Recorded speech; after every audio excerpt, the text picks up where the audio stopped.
Howdy everybody, and welcome to Random Rhapsody's Æther-Shanties. I am Matthew R. Dawson, your friendly neighborhood host and game master for the SAGAS campaign. And joining me around my virtual table tonight are Joe, KOINES, Nico, and Nobody. Say hi, everyone.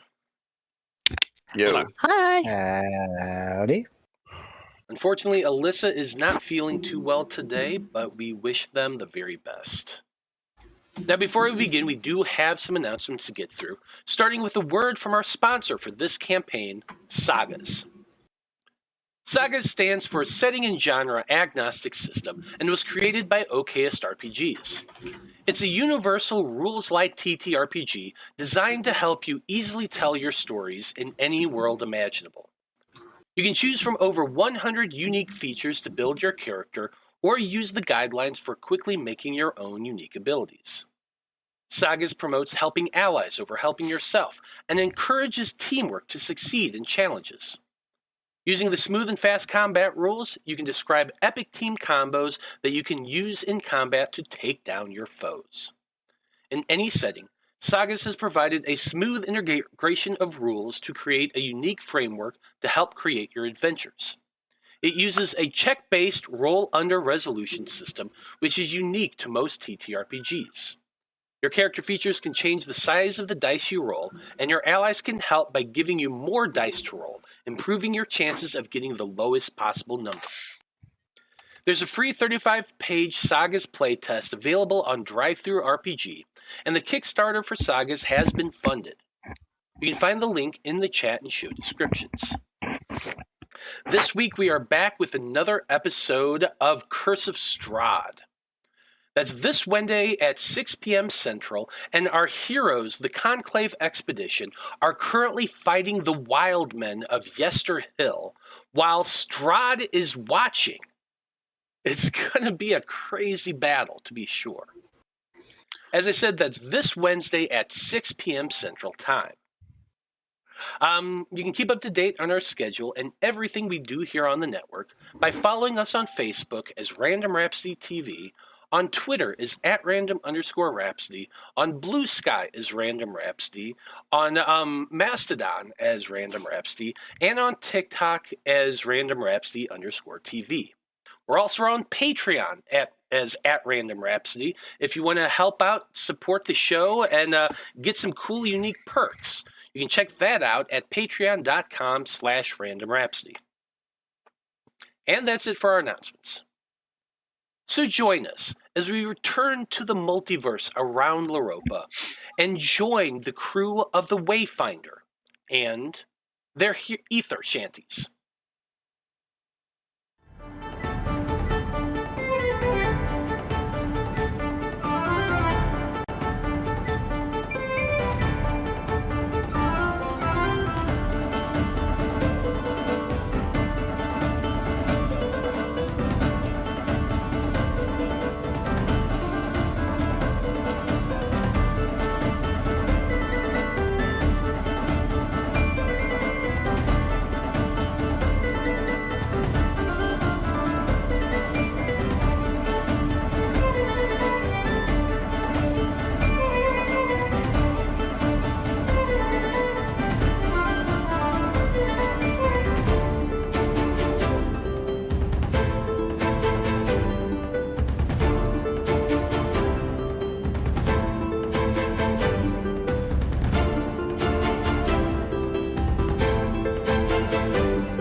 And we're back.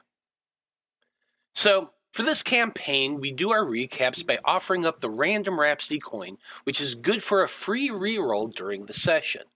If I do the recap, I get the coin, and I can use it in a lot of different devastating ways. It's kind of scary. So, usually nobody wants me to have that coin, but I always give everybody the option. Hey, does anybody want to do the recap today so I don't get the coin? Yeah, I got it again. I guess so. Well then, Zolos, tell us what happened last time on Æther-Shanties. Well, the thing we've been failing to do for like several sessions now, accept the job. Yeah, we went ahead and accepted that job.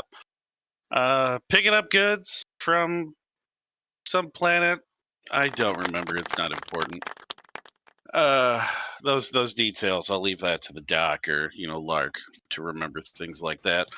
Yeah, pick stuff up, bring it back. Got to get it on time. I believe like 4 or 5 weeks, something like that. If we're late, we lose money. If we kill pirates, we get money. That's pretty cool. I like money. Yeah, I like money too, buddy. So we took off. Oh yeah, that dockmaster guy, like his friends were like looking for him. We didn't kill him. I want to put that out there. We didn't kill him. I feel like that's an important distinction that should be made. I'm guessing they won't care that we didn't kill him. They probably believe we did. I don't know. But we got away scot-free.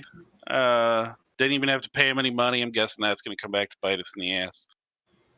Got on our way. I hung out with those couple of people on that we rescued to really kind of Bertinelli and Lugine learned some stuff about the ship. Lark practiced with the ship, driving, things like that, I guess. Boomy in the dock, they talked to the nerd.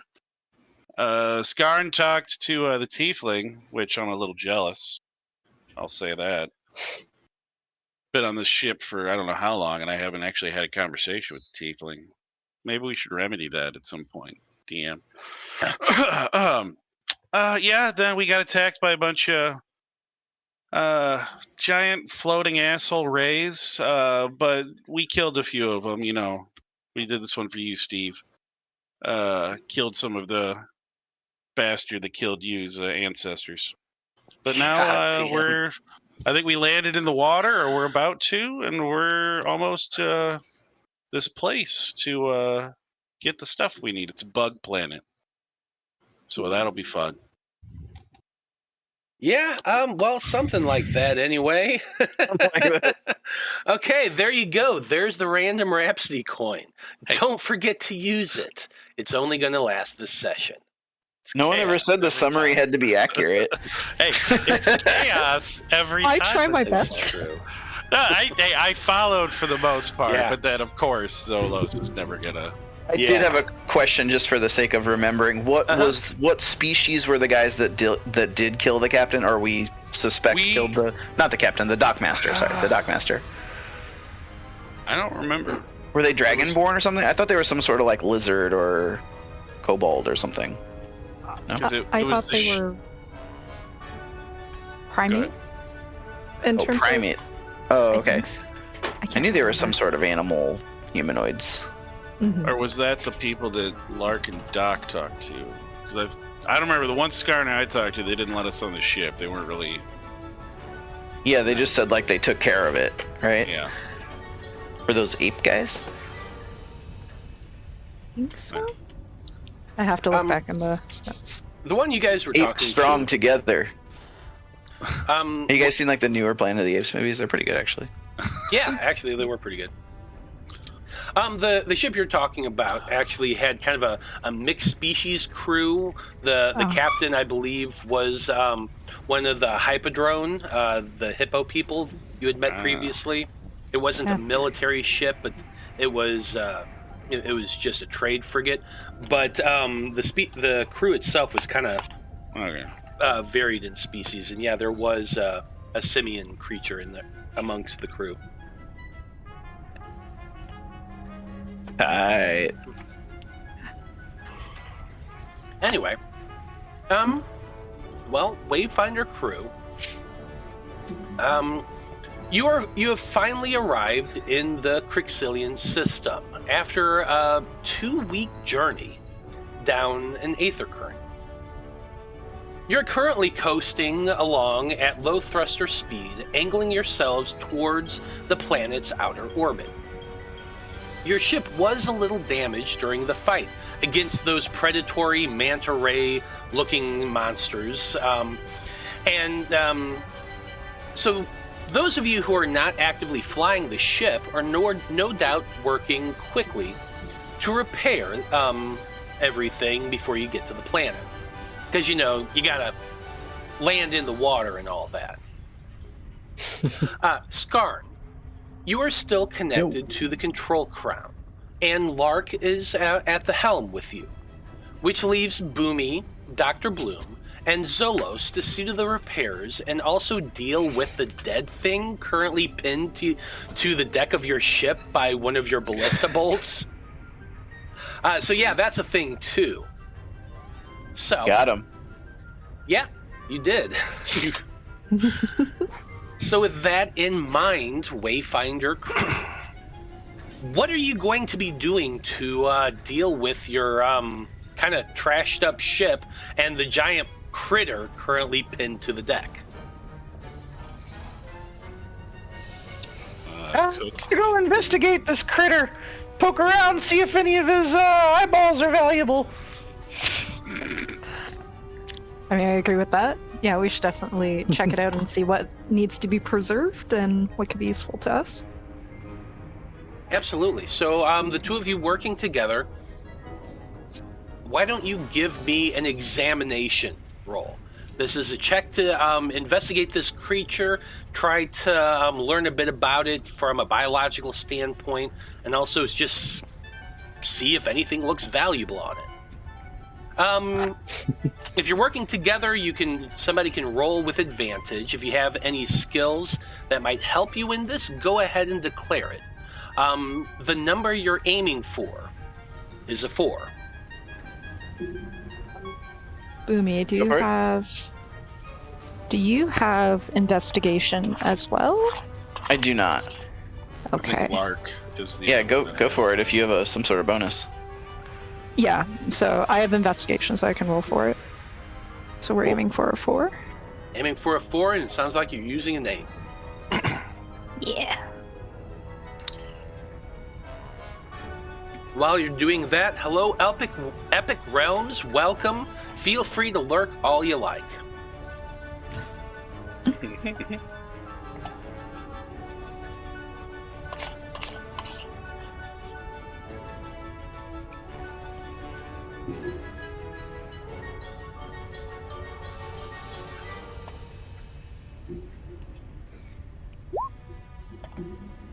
I accidentally rolled it. I got a 5. Rude. How dare it?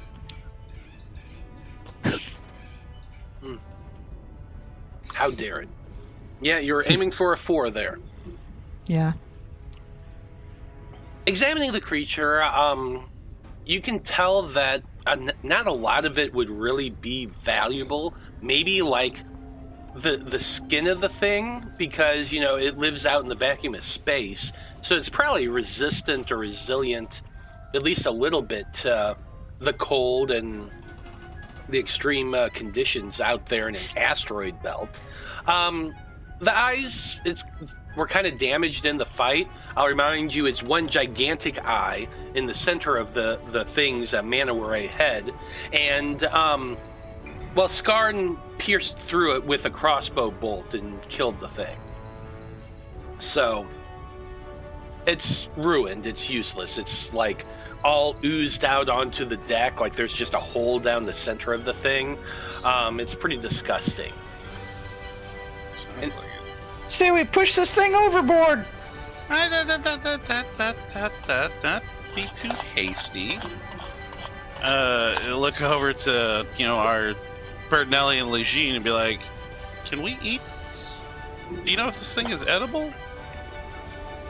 The half-orc and the halfling kind of look to one another, and Bertinelli says, "Well, everything's edible once, but yeah. I meant like, is it safe to eat? I've never seen one of those things before in my life. I have no idea. General rule of thumb in the Aetherscape is if it doesn't look edible on your planet, it's probably not edible out here. Well, there's a lot of fucked up stuff in our oceans that we still eat. At your own risk.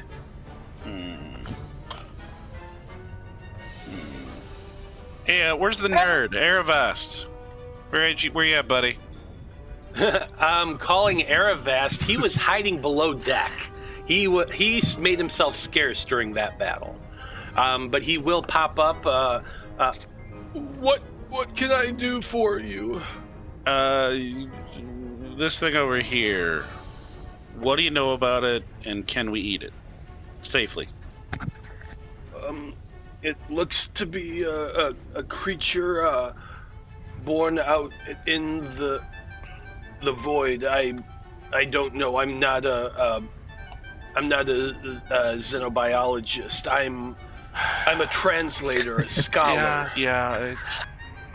I said, I'm sorry. All nerds are like to me. I apologize. Yeah, not push it over. I mean, he's just despondent. Yeah, just push it over. I won't risk it. Okay. Who's working together to push the monster off the ship? Maybe a little, but I can help. Hey, when they were checking it out, go ahead. Yeah. When they were it has checking like it out, tentacles or like fins or something. Yeah, it has fins. It looks like it looks a lot like a manta ray. Does it have like a long tail? Yeah, it does actually. All right, I lift up the end of the tail and I like throw it over to try to be like a counterweight, like have its own weight, pull it over. Oh shit, there's no gravity. No, there really isn't. Has it got a sharp barb on the end of its tail? Or does it have teeth? Why not? It definitely has a lot of teeth. Like, it has a mouth filled with horrible needle-like teeth. I guess when it bit me, did it bite me, or did it just you with its slam? fin. Okay, Yeah. I was gonna say, does it inflict poison on people? Like, I was just wondering if we could salvage some of like the teeth for like ammunition for like crossbow bolts or something like that. But I mean, it's got pretty big, gigantic teeth. They're like long needles. did it ever bite into the ship? Did it pierce the ship? No, it used its really long claws because it has like a pair of almost chicken-like legs with big talons in the back that kind of cut inward, and it was using that to slice and gouge the hull of the ship while batting at you guys. But like every time it tried to lunge at you and eat you, it missed. So I was curious if those teeth would do a lot of damage against other ships if we were to like somehow rig them up as the points of ballistas.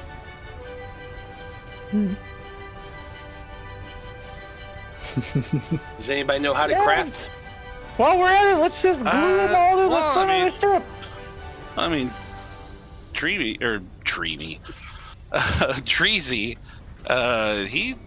I guess, do you actually have a attribute that helps you craft, or is it just that your character's kind of like color and flavor that they like building Fix stuff? a thing or two. I can do some repairs.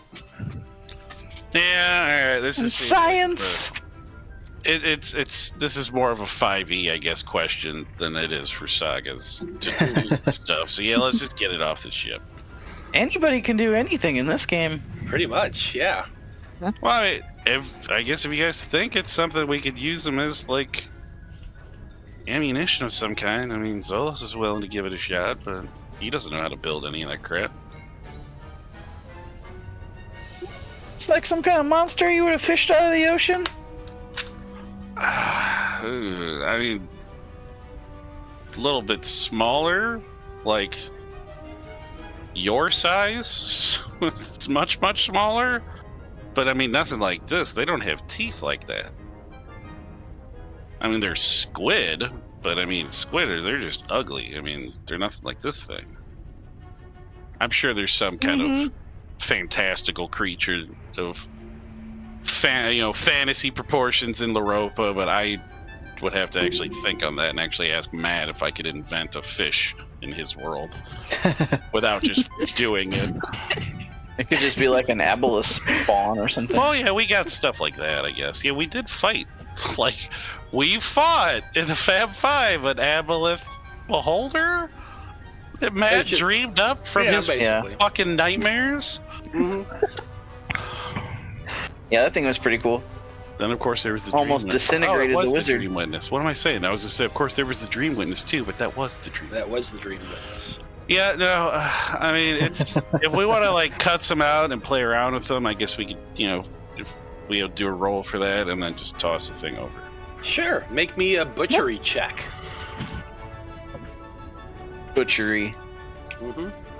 Get those knife skills out. Yeah. Who's rolling? Can we brunoise this? Yeah. Can you brunoise it? Let's find out. Roll to brunoise. Oh my god. For that Boku's event, we had to brunoise like 20 pounds of zucchini and yellow squash. It took like 8 people an hour. You're rolling for a 5. I can also help with what little biology I, as a doctor, would have. So you can roll a second die, if that would be helpful. Why not? Up, Matt? Yeah, go for it. Dr. Bloom standing there making helpful suggestions on what could be edible parts of meat. Scalpel. That is a 3. Or so, yeah. Hey, there you go. You're able to clean off about 20 pounds of meat. This thing's pretty freaking big. You take it off of one of the sides of the fins, and you're like, this is probably enough to play around with. Everybody make for me an athletics check, the 3 of you anyway, to try to get the manta ray's corpse off the deck.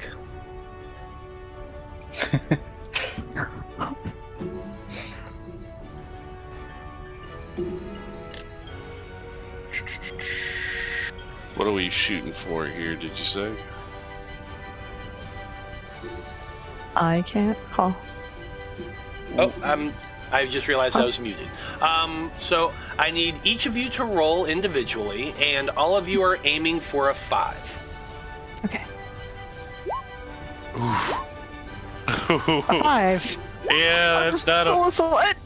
That's a 1. Oh, okay. Yeah, Dreezy got the big guns. Narratively, I should roll the second time so a fucking goblin doesn't outstrength him. But you know what? We're gonna let it go. We're gonna. This is fine. We're gonna play with this. So what happens is, while Dr. Bloom and Dreezy are doing an excellent job of heaving that critter over the side of the deck, Zolos, who's pretending to help, catches his reflection on one of the lantern glasses that are nearby, and just sees himself there, and then just stops and stares.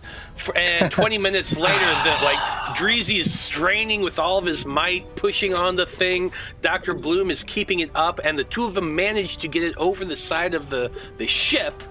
And then they both look over, and there's Zolos just admiring, posing while looking at his own reflection. I'd like to argue, but I have done this to myself, and I have made him the vainest bastard in the cosmos. It's true. So yeah, that's perfect. That's on brand. Absolutely. At one point, he's like, when he's supposed to be doing something strong, he's like kissing his bicep or something like that in the reflection. God. That's so sad. Skarn, what are your thoughts watching all this drama? Not great, honestly. It's Skarn feels really bad about this whole situation because it feels like it really couldn't help while everyone was getting attacked by monsters. And yeah, it did shoot it with the crossbow a couple times, but now it's still stuck here in the cabin and still can't help out with all this, and just... Like, Doc and Zolos are wounded and haven't done anything about that, and I can't go over there at all, and... I think Skarn is having a lot of second thoughts about enjoying space travel. Yeah. It definitely sucks being stuck in one place and unable to move because you want to keep your ship, flying in the right direction. Yep. I get that. But unfortunately, that's what you're stuck doing. With Lark at the helm, turning the wheel, the two of you are forced to just sit there in the cabin and watch not only your friends move about the deck, but space as well. You gotta make sure that you're angled at the right angle to get towards the planet. You can see it there ahead of you now. Let's do some really quick checks, the three of you.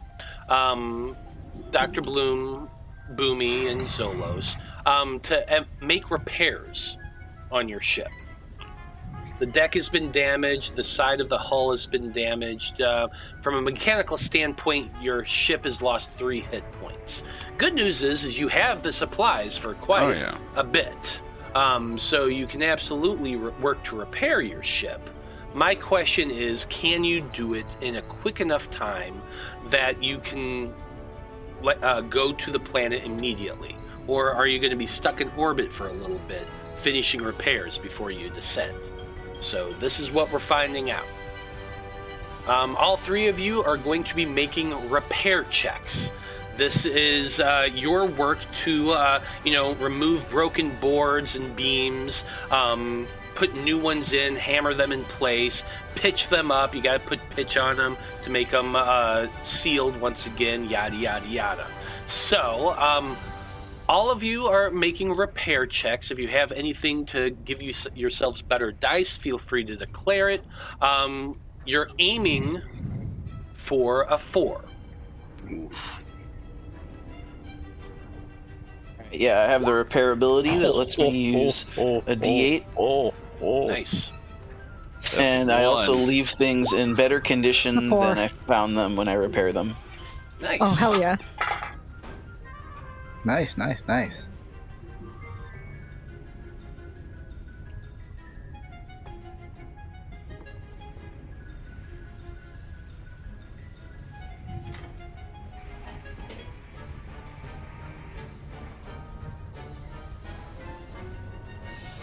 Okay, just waiting on Boomy's roll. Yeah, sorry, I had to reload my roll 20. I hate that.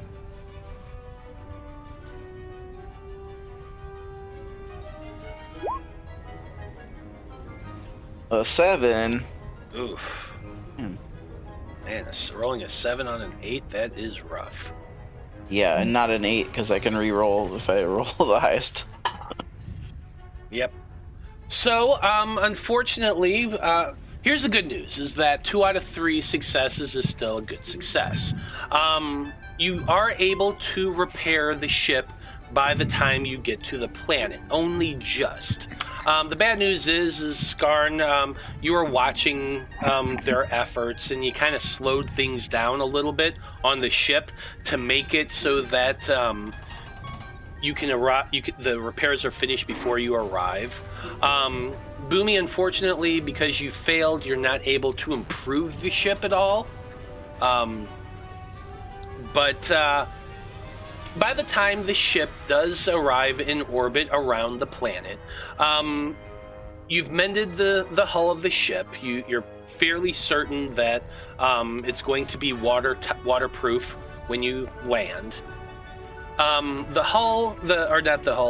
deck itself, there's a little bit of damage left, but nothing serious. Nothing more than just like some aesthetic breaks and like the railing and stuff like that. So you're like, it's fine. It's fine. At long last, your ship has coasted to just outside of Krixillia's gravity bubble. which does show up on the magical radar system at the back of the ship's cabin. Skarn, you would be able to see this. You're able to walk over to it and fiddle around a little bit. The display shows an outline of the planet.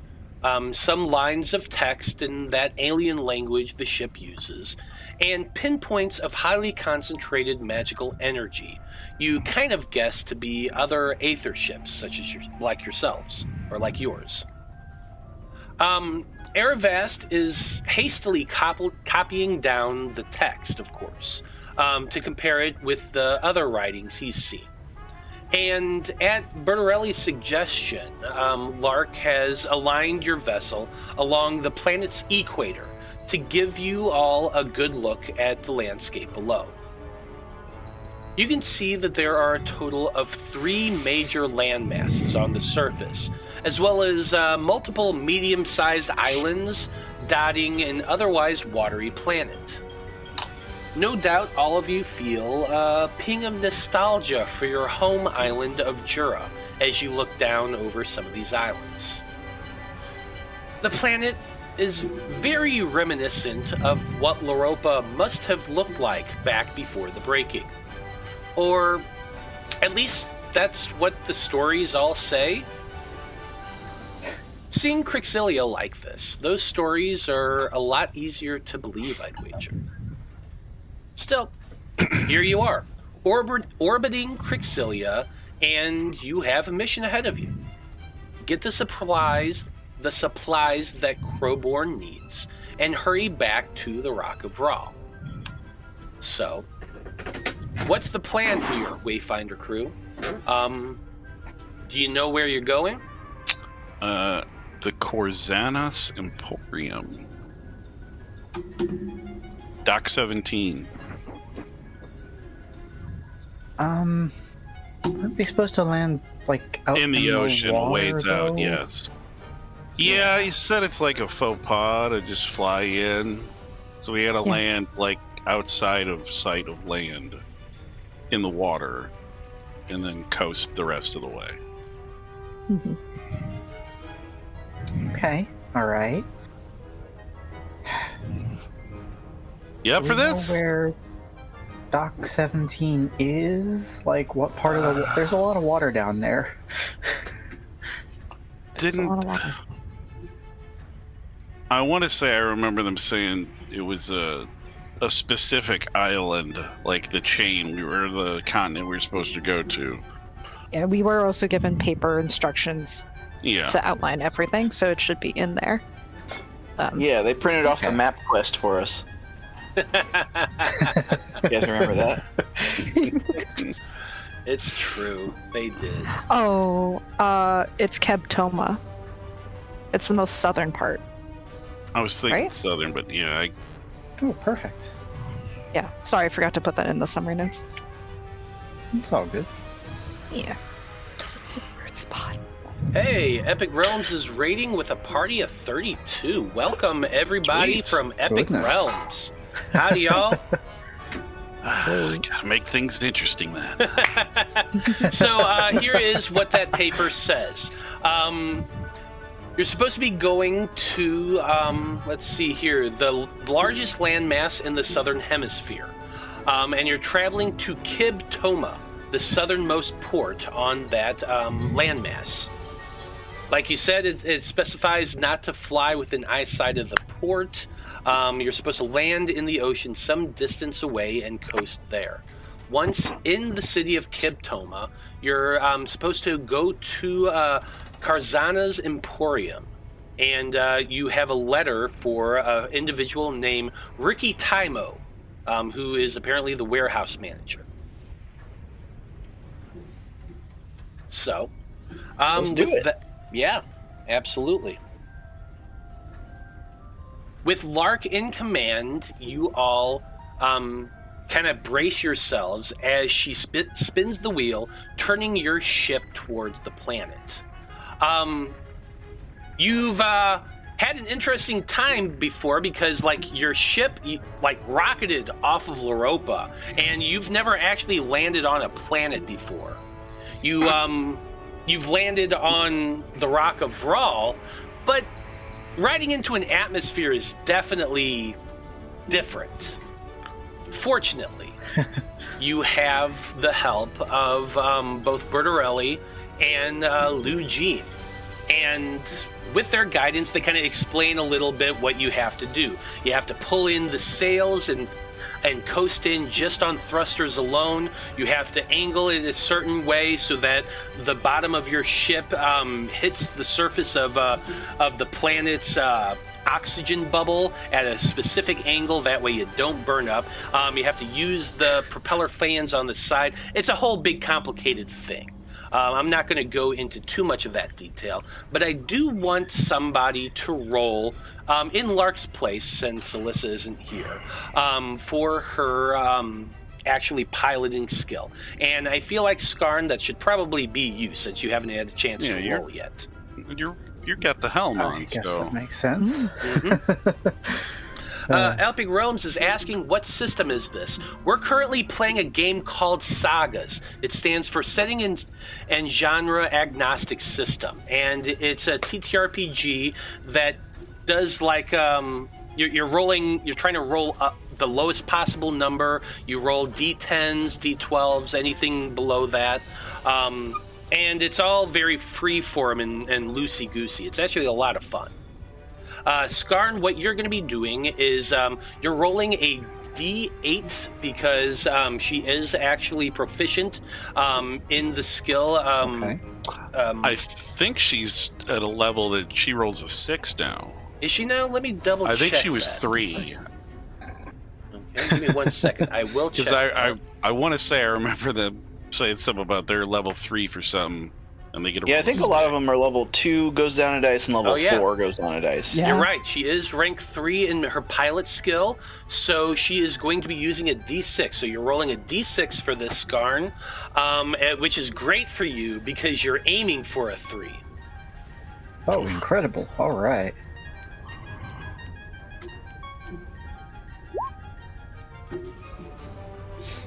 Beautiful. All right. Wow. Hell yeah.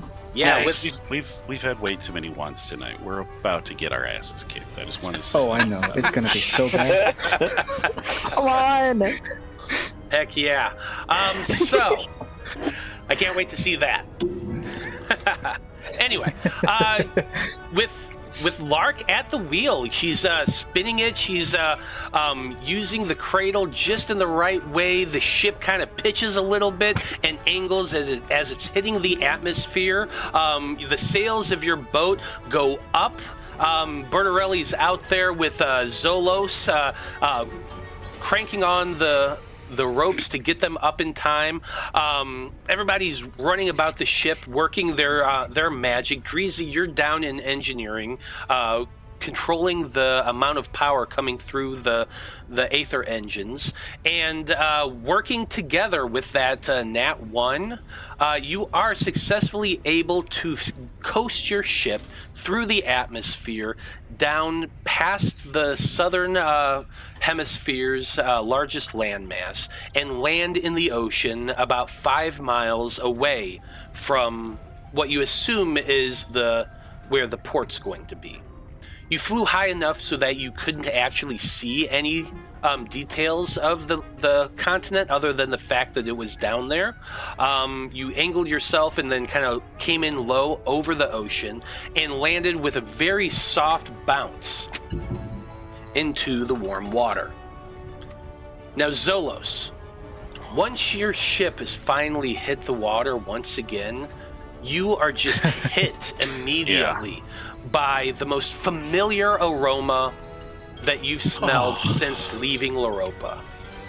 Just that salty, briny freshness of the ocean. The warmth of the sun glistening off the water.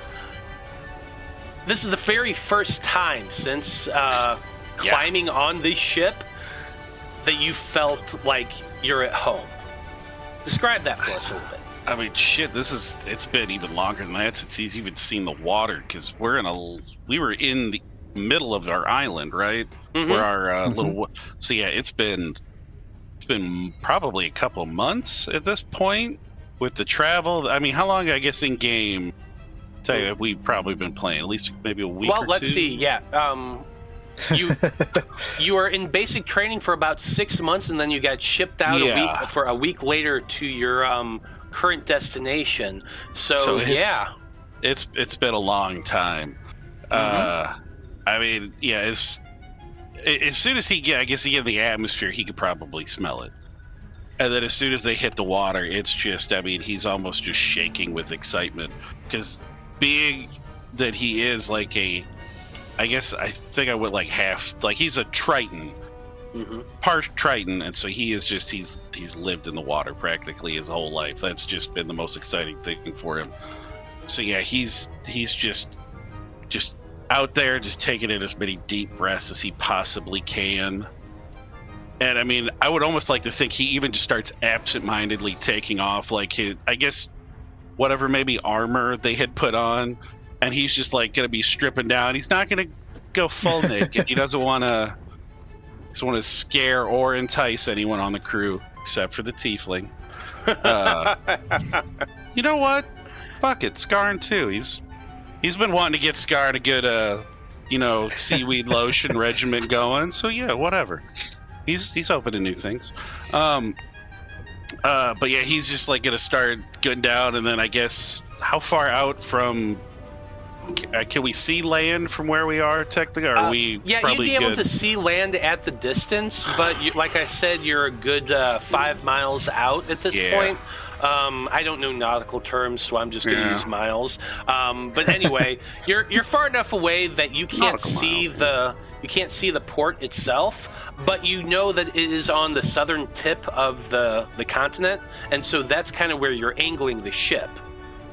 Now that you're in the water, Skarn, Bertarelli tells you that you can disconnect from the ship if you don't want to use the thrusters, if you want to save your energy, and just use the sails themselves for their, natural intended purpose. You can use them without. Like a better solution, right? No need to burn power. How quickly are we moving? Well, you're under thruster speed at its lowest setting, so you can move fairly fast with that. But do you necessarily want to? No, probably not. Yeah, I mean, I guess time is of the essence. With Zolos would always be like, "Turn it off, stop, just let us coast, please, let us coast."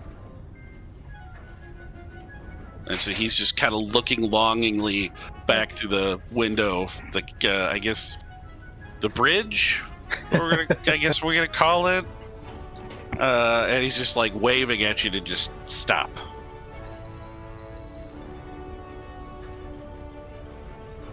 I mean, it makes sense to me. Like, I mean, and I guess if we do spending gas we don't have, Yeah, I guess it's burning up the crystal or whatever that's powering the ship. And I guess once that off, if we just kind of like slowly drift to, I mean, is there wind hitting the sails at the point, or do we have the sails once you shut down or down? Yeah, once you shut down the engines and lower the sails once again, and you make sure you don't lower the Æther sails, just regular ones. You would be able to angle the ship through Lark's careful piloting skills and catch the wind at the right angle to start heading towards the port.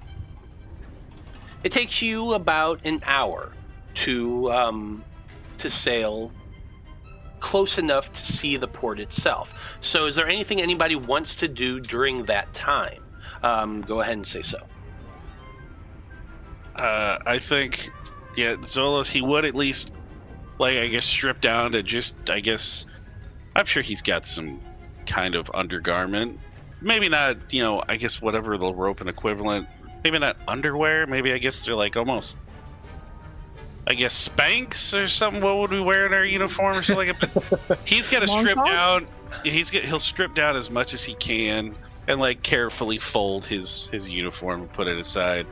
And then he's just going to tie off a line to his wrists so he'd be able to hold on to the ship. And he's like, you guys have been waiting a long time to do this. And he's just gonna kind of. Before you go anywhere, please drink a health potion. Oh, he's a 3 of 4. He has a 3 or 4? Yeah, you healed him. Doc healed him for 1 right after he got smashed. Yeah, okay, as long as you're good. Yeah. See, Everyone's at full health. He would just kind of look at you guys. He's like, talk amongst yourselves. And then he's just kind of, as he's going, he's going to kind of give you a salute. And he's just going to fall backwards into the water. Jesus Christ. He'll kind of trail swim around behind, because I guess the ship, it's going to be moving. But he's, like I said, he's tying himself off, so. We're going 50, 60. Tie yourself off. You just keel haul yourself? Well, yeah. We're in the water. Once we've slumped out, we're just at that. Yeah, he's going to fucking, yeah. Dude. I guarantee he has probably had this done as a punishment at some point, so he probably enjoyed it. Fuck. Yeah, he's going to enjoy the water. Yeah, remember that scene behind. in Waterworld when Kevin Costner just jumped off the boat and is basically being dragged at full speed, and then a giant monster came out and bit him? Yeah. Yeah. Okay. Sure. Give me... God, I don't even know what to call this roll right now, because you're jumping off of a deck, tied to it by your wrist, into the water. Let's kind of ignore physics for a second, because I'm pretty sure that would just rip your arm out of its socket. We're not going that freaking fast to do that. You just landed from space. Yeah, well, I also said it's for an hour. We're going from an hour. He's not going to do it right away. Yeah, I get He's that. going to let this thing slow the fuck down. He really wants to be in this water. Just so bad. Yeah. So give me just a resistance check, a constitution check. I will say, he can breathe underwater, and he's got webbed hands and feet. Oh yeah, you can swim. I'm not worried about your swimming ability. He's in there. Yeah, fucking, I just want to. So here's the deal. If you can roll a 4, you're gonna stick the landing, and you're basically going to be almost windsurfing a little bit, being dragged behind on your feet and in the water, something along those lines. You're gonna just be having a blast. However, if you roll under a 4, you're gonna be skipping along behind the ship like a fucking stone, just bouncing along the surface. He'll enjoy that shit too. He's in the water. He doesn't care. What's the order of thinking I write on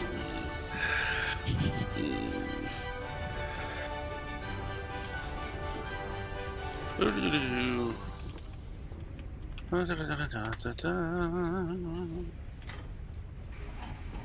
Perhaps we'll end up using the coin now. I don't know. We'll find out. Yeah, we'll try. We'll use the coin. Okay, using the coin to not get road rash from the ocean. That'll be fine. Probably a good idea. Hey, I told you I was going to make it interesting. I didn't say he was the brightest fucking bulb in the goddamn, on the Christmas tree here.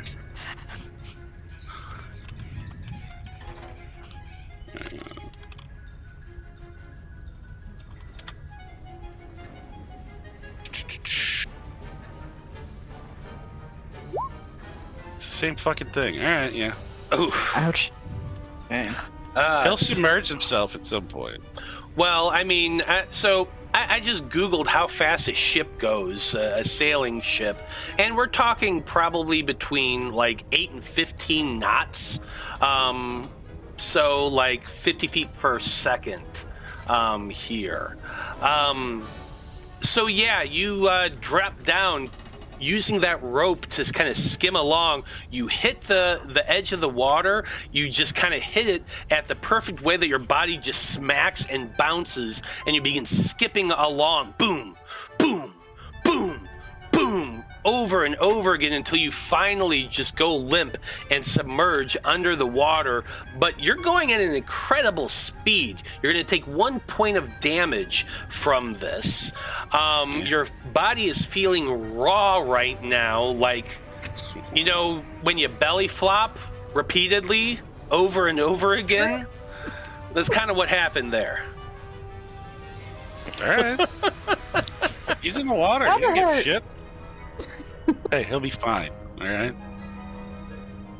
I just can't imagine like what it looks like from the top of the deck. Dr. Bloom and Boomy and Skarn, you're probably moving about right now, and you just watch this, and you're looking over the railing as boom, boom, boom, boom, boom, repeatedly before he goes under. Boomy just leans over his head and goes, "Bye, Zolos!" He'll be fine. This is why I checked. This is why I asked. Yeah.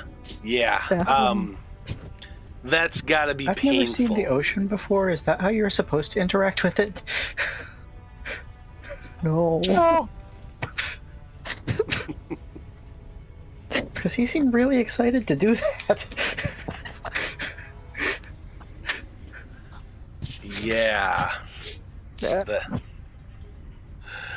I don't think anybody has anything to say after that point. You just kind of watch. I'm not a psychologist. I'm a physician. Hey, he doesn't. Also, one of his flaws, I will fucking remind everyone, is he does not think before he does. All right, if he does, he will fail. So he just goes. That's definitely true. That's why he does not plan things. He just goes.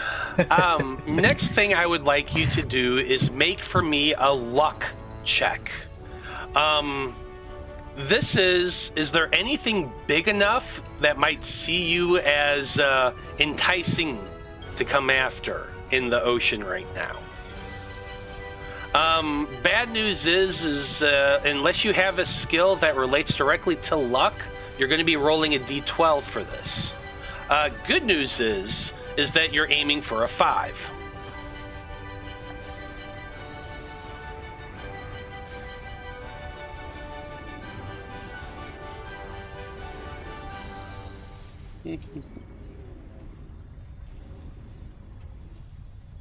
Come on, demon. So you got anything that affects your luck at all? Don't believe so. No, he's just good at holding on to things, grappling. He's a sweet talker. That's about it.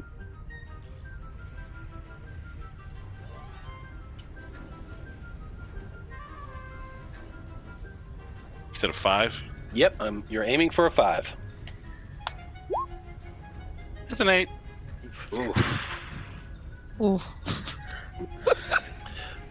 Zolos, underwater, it must be an interesting sight. Like, you can swim, you can breathe underwater, you can see just fine, and you just see that big murky blue underneath you. The water is extremely deep. And you're just kind of looking back, enjoying the sensation of the water about you, even though, like, your body's kind of on fire. It hurt a little bit. It hurt quite a bit smacking into the water repeatedly. But now that you're under there, you're enjoying the nice, comfortable water. It's not too hot, not too cold. But then you're looking down, and you can see the shadow of something very big. It's at least half the size of the ship, maybe even bigger. It's hard to tell depending on the depth. You can just see that shadow. It's kind of down below you and at an angle, but it seems to be moving towards you. What are you gonna do? Just keep moving along. I guess he could start pulling himself forward on the rope. Is that what you're doing? You're going to try to pull yourself up?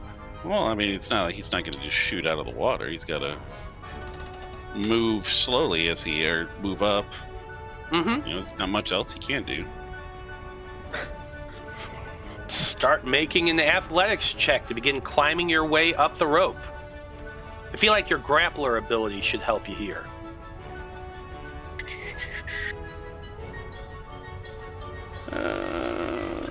Aiming for, well, the ship's moving pretty fast right now, so you're aiming for a 4. Where's that? Prominent wrestling.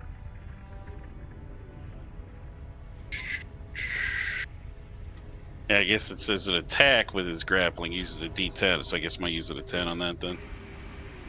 Unless you have something else that might help you here. I haven't leveled that one up. Gotcha. Yet. Then yeah, you're going to be rolling a D10 for this. You're aiming for that level 4. 3, it would be an 8.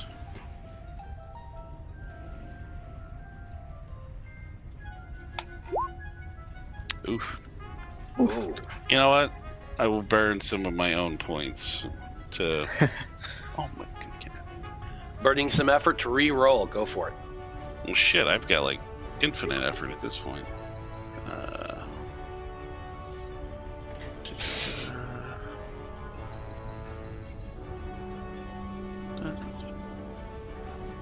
Come on.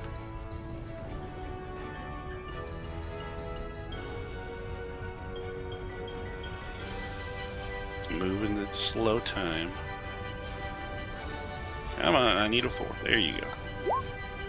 Ooh, that's a 5. It's closer. It's a lot better than that. You're getting 9. closer. A 5's better than a 9, and you're starting to pull yourself up, but the ship is moving very fast, and your hand slips, and you're just kind of being drugged by your wrist at this point. You're able to hold on and keep your grip on the rope, but you're still being pulled along by your one arm. And that shadow is starting to rise up, and it's getting bigger and bigger.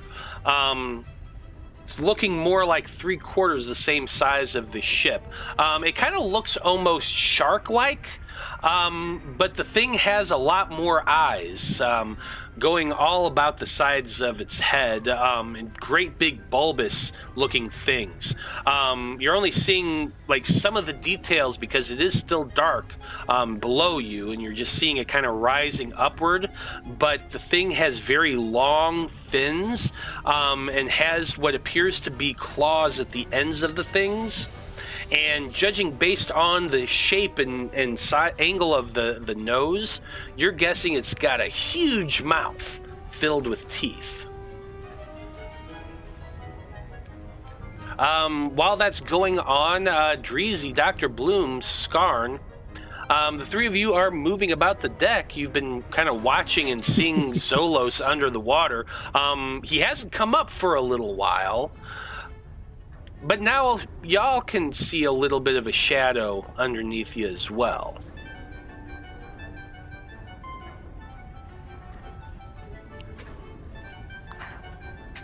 What are you doing? I look over to the side and I go, "We've got company!"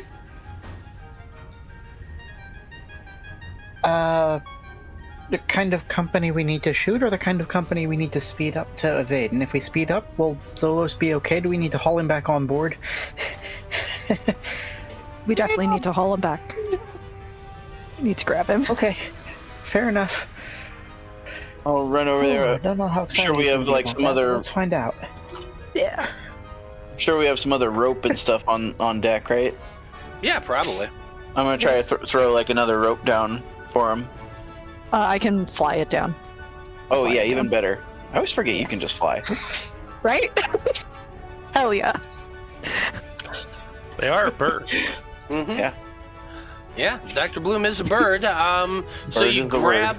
grab a rope with your talons, Dr. Bloom, and begin flying down. Now, the ship is going very fast. Give me an athletics check to try to keep up and lower yourself at just the right angle to drop that rope down near where Zolos, you can kind of see their body underneath the water, but like they're kind of down there a little bit. Okay.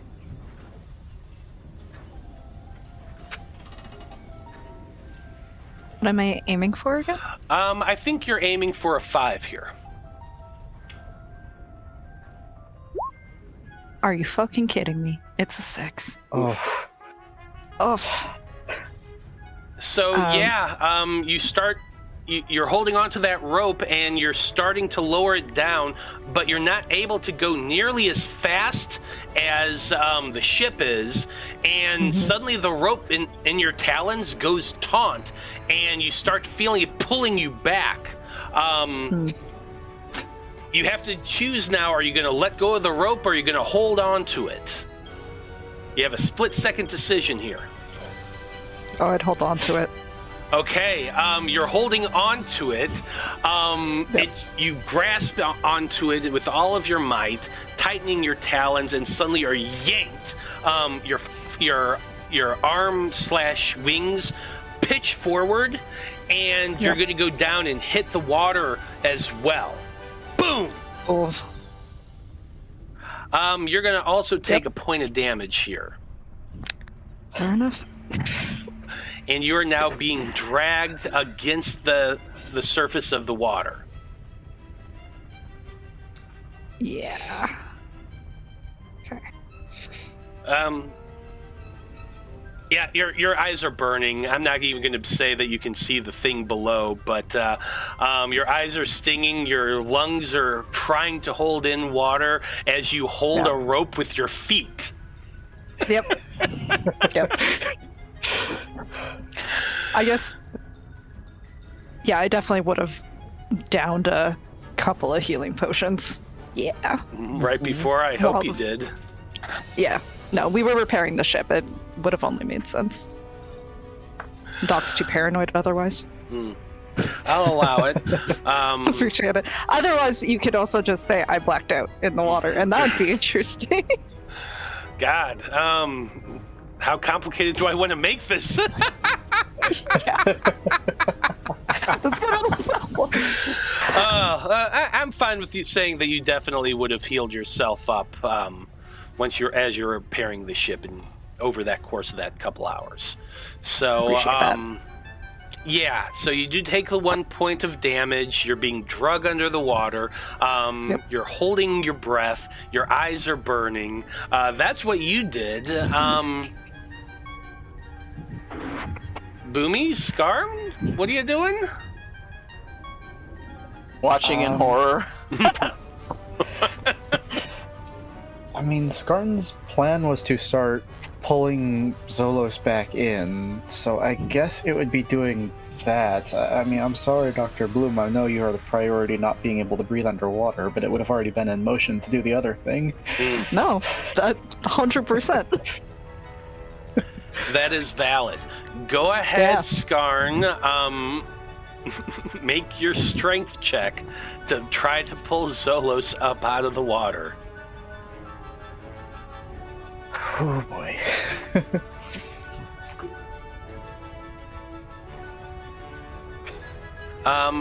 This is going to be a 5 check for you.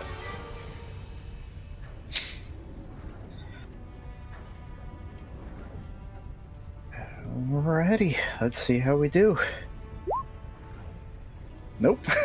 Nope. Wow. Damn.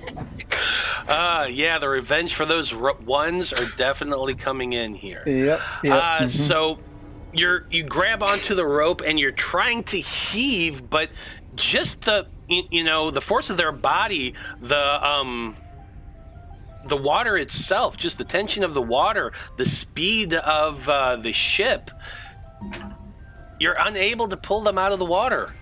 You're heaving as hard as you can, but you just don't have enough force to get them out of the water. Lark is in the cabin still. She's kind of behind the wheel watching this, has no idea what to do. Boomy, you got anything?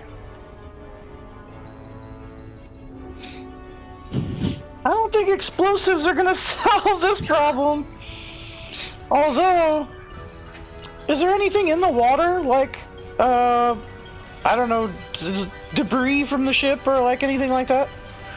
Make for me a search check, a perception check. It's kind of a long shot to find something out there, but if you can hit a 3, I'm gonna say you find something, some debris or whatever you want in the water. Yeah, like a log or something, you know? Yeah, it's a bit of a long shot. You're literally in the ocean. Oh, 4. 4. Yeah, unfortunately. Do we have like life preservers or like a life raft? Not really. Yeah. Mm. Like, Yes, technically it's shaped like a boat, but it's a boat designed to fly through outer space. I know. So, like, they got ropes, they got things to grab onto, specifically a life preserver with your 4. I'm going to say no, not really. Yep. What else can I do? Oh, I can teleport.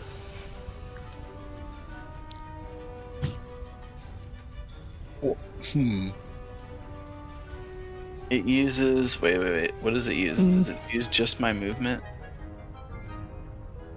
How many ranks do you have in it?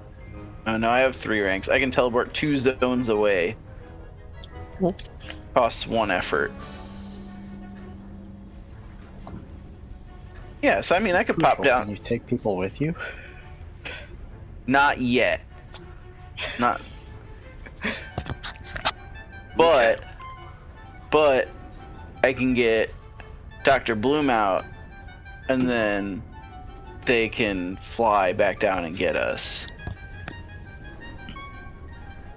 How are you getting Dr. Bloom out? Teleportation. I'm gonna teleport down there and then give them the teleportation device. Huh. Right? So,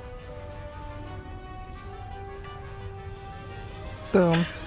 So normally you can't like transfer abilities. You've always said it's a item, but it's actually an ability. But because you've canonly said this entire time, it's just a device, and people have taken it away, and we've done different things with that. I'm going to allow it. If you want to, you can teleport down there. Into the water, try to grab onto Dr. Bloom. If you're able to make a successful grab, you can hold on to Dr. Bloom and give them the teleportation device, which will allow them to use it on their turn. If that's what you want to do, I will allow it. The only thing I can think to do right now, so yeah, let's do it. We're going overboard! No guts, no glory! Heck yeah, I love it. Presses the little crystal. Blamp, poof, you disappear. So stressed. You reappear in the water right next to Dr. Bloom. Make for me a grapple check to grab onto them so you don't go flying away in the water.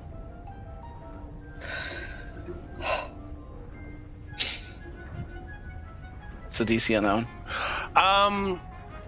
Dr. Bloom is... Let's say a 5.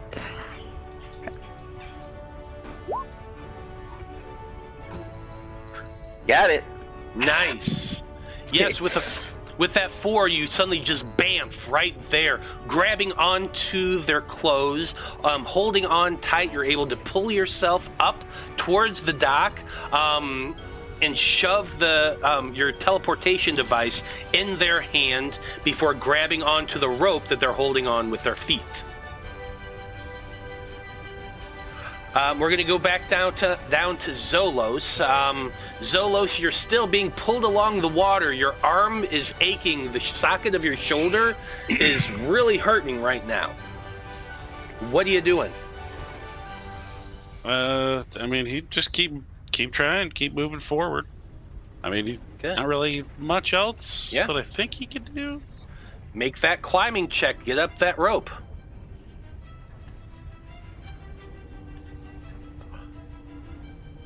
You're aiming for that 4 because you're still fighting the tension of the water current.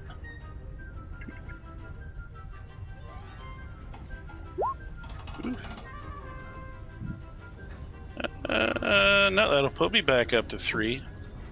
Would I be able? I'll wait. No, he'll just keep going. Ouch! Yeah, with that 8, you're unable to pull yourself up. Your arm slips, and you kind of just go backwards. I want you to make a Constitution check to see whether or not your shoulder pops out of socket. You're literally being dragged by your wrist. I'm sorry. This is how you do. That's fine.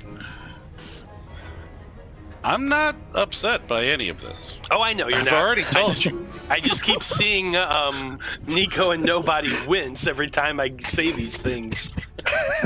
What am I going for here?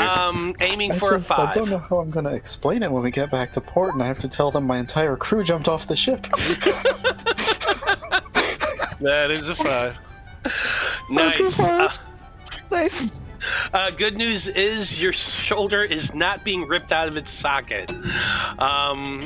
You're just pulling, you're straining, you're trying to hold on.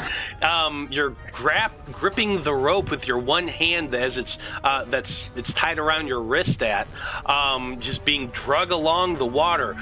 That critter below you is rising higher and higher now. You can definitely see that it's coming up towards you, Jaws style. Its mouth is beginning to open. You can see massive amounts of teeth. All of the eyes, these gigantic bulbous discs along its the top of its head, is just fixated right at you. We're fishing with Zolos bait right now, and something's coming a bite. It's a pretty tasty bait, too.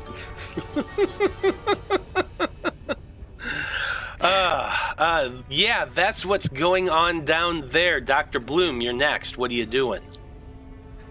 I can't see. Yeah, you really can't see. I have a teleporter. What am I supposed to do with this? Because I can't see it. I don't know what this is. I'm asking Boomy. Please explain. You're asking in the water? Yeah,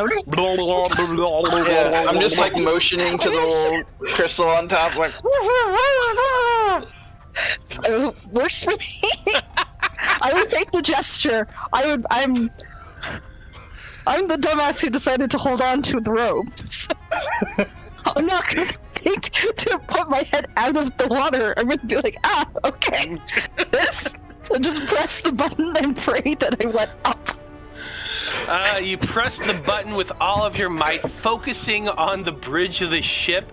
You feel your body just like fishhook in the navel yank, and suddenly, bamf, you appear just right on the ship behind where Skarn is currently standing. You are completely soaked. Your body is just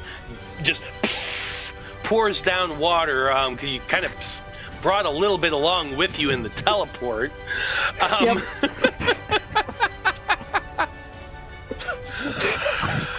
But you are on the ship, leaving Boomy to hold on to the rope that you were just holding on to underwater a few seconds ago. Yep.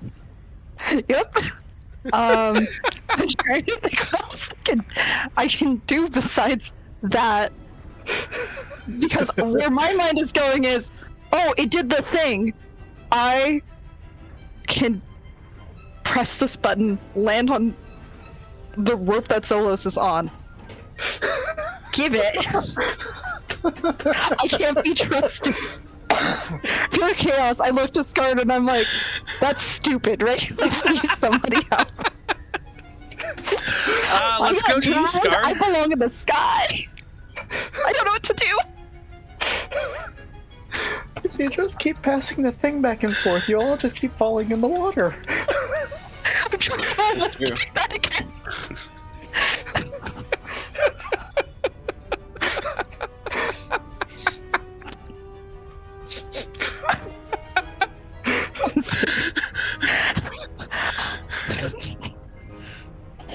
This is what I get for specking a respectable character.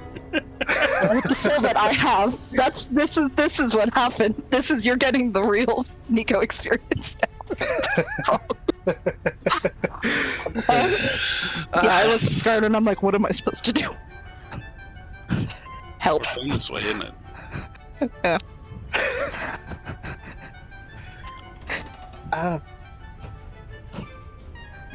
I don't. Ballista, maybe for the shark thing. Yeah.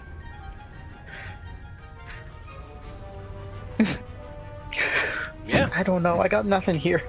Well, it's your move here, Skarn. What are you wanting to do? You're standing there next to the railing of the ship. You were trying to haul Zolos up out of the water last turn. You got Dr. Bloom behind you, completely soaked.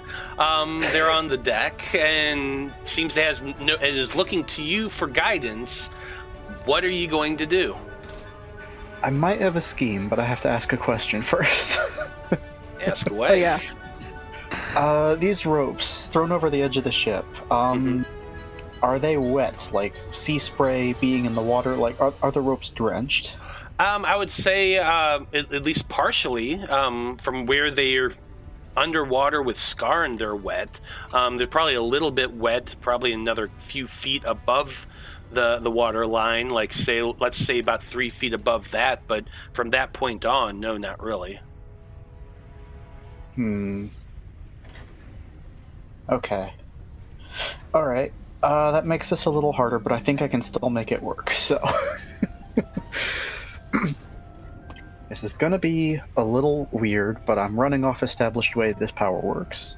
I'm going to use the control water power that I've had on board this whole time. Okay. I'm going to take all the water off of the dock and just absolutely drench these ropes. Yeah, I don't see why not. You could totally do that. Yeah. And if I can do more, that's great. If not, I'll have to do the rest of it the next turn.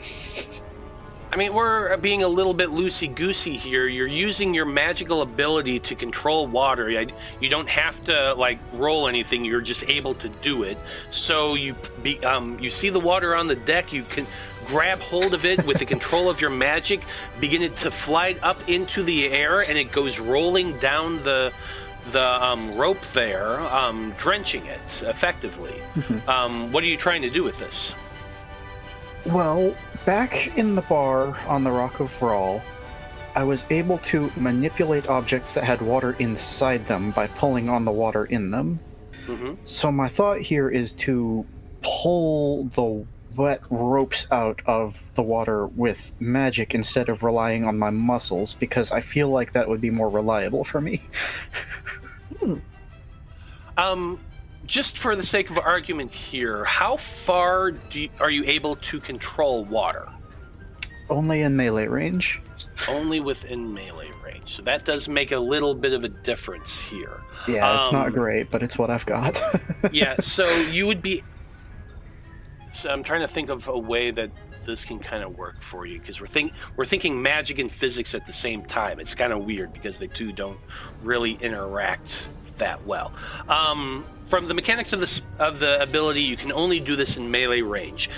He's definitely a good 30 feet down in the water, so you would not. Yeah, so you would not be able to manipulate that far down. You could only manipulate the water within those ropes, like within about 5 to 10 feet next to you. Yeah. Can I don't expect to get him out of the water this turn. I'm just hoping to, make some advancement in pulling him part of the way out, Okay. Because so far nothing has What worked. if they were standing right by the edge, like they're hoisting the rope up, like this, but manipulating the water? Yeah, so that's what I'm thinking. I'd like you to make a roll. This roll is going to be your control over your magic. So in D&D terms, it would be an Arcana check, if you will. This is how strong your control of your magic is to begin pulling him up. So if you have anything that affects your abilities with magic rolls, go ahead and declare that. It's still going to be a 4. You're aiming for a 4 no matter what you use, physical or magical. Okay, rad. I think Potent Powers works on this, because that's just checks you make as part of a power may use D8s, so I think that would do it. That would definitely do it. So roll that D8, aim for a 4. Alright. Hell yeah. That is a nat 1, my friend. So, for those of you who are new to watch this game, SAGAS is a roll under resolution system. So you're aiming for the lowest number possible. Generally speaking, everyone rolls a D10. If they are bad at something, they roll a D12. If they're good at something, they can roll a D6, a D8, a D4, whatever. So having abilities that help your skills is a good thing. In this case, Skarn's ability to control magic better allowed them to roll a D8 instead of a D10. And with a nat 1, that is definitely a success. And it's such a good success that not only do you begin pulling that rope up, but you get them a good halfway up out of the water. You look down, and from your perspective, Zolos, you're like being drug along, and then suddenly you're pulled forward up out of the water, almost as though like you're like, remember how I described you previously as a piece of bait on a hook? Well, the person controlling the pole just yanked it up out of the water. You suddenly go zipping up, and you're dangling about 1.5 feet in the air above the water now, just dangling there, kicking your legs, trying, because you were swimming a few seconds ago, but now you're just legs kicking in the air, being hoisted up by Skarn and this rope. Which is pretty good, because from your perspective, that thing was getting closer and closer and closer. He wasn't concerned. Mm-hmm. I can tell you now, he wasn't worried a bit. I guarantee he's got a fucking smile on his face. That he's just like, he's just happy. He's like, oh, bath time's not over. What? Fine. Dreezy, from your perspective, you're holding onto a rope underwater. Your eyes are burning a little bit, but you got goggles, so I probably have your goggles down over your eyes to keep them from being hit by the salt. So you would be able to see a little bit better than Dr. Bloom was a few moments ago. You're holding onto that rope, you're looking down, and you saw Zolos a second ago coaxing along in the water right next to you, suddenly zip and go flying up into the air, and you're just left underwater by yourself looking down, and then you look down and you see that giant mouth coming up towards you. Like, this thing is massive. The mouth of this thing could easily bite the bottom of your ship and leave a huge gap in it. But it ain't coming for the ship. It's coming at you. What are you doing? I start trying to climb up the rope. Athletics check. You're aiming for a 4.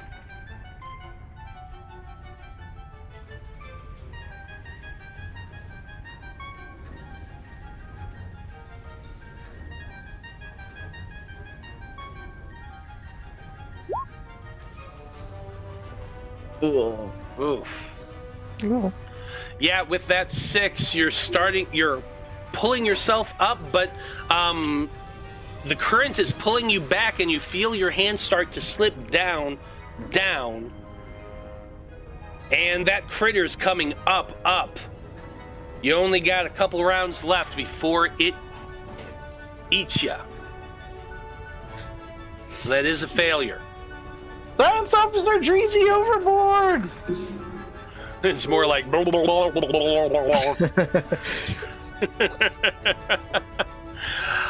That's it for you. Zolos, you are currently dangling about 1 foot up above the water by your wrist, and rope that's curved weird and holding you up. That's got to be weird. What are you doing? How far is Dreezy away from him?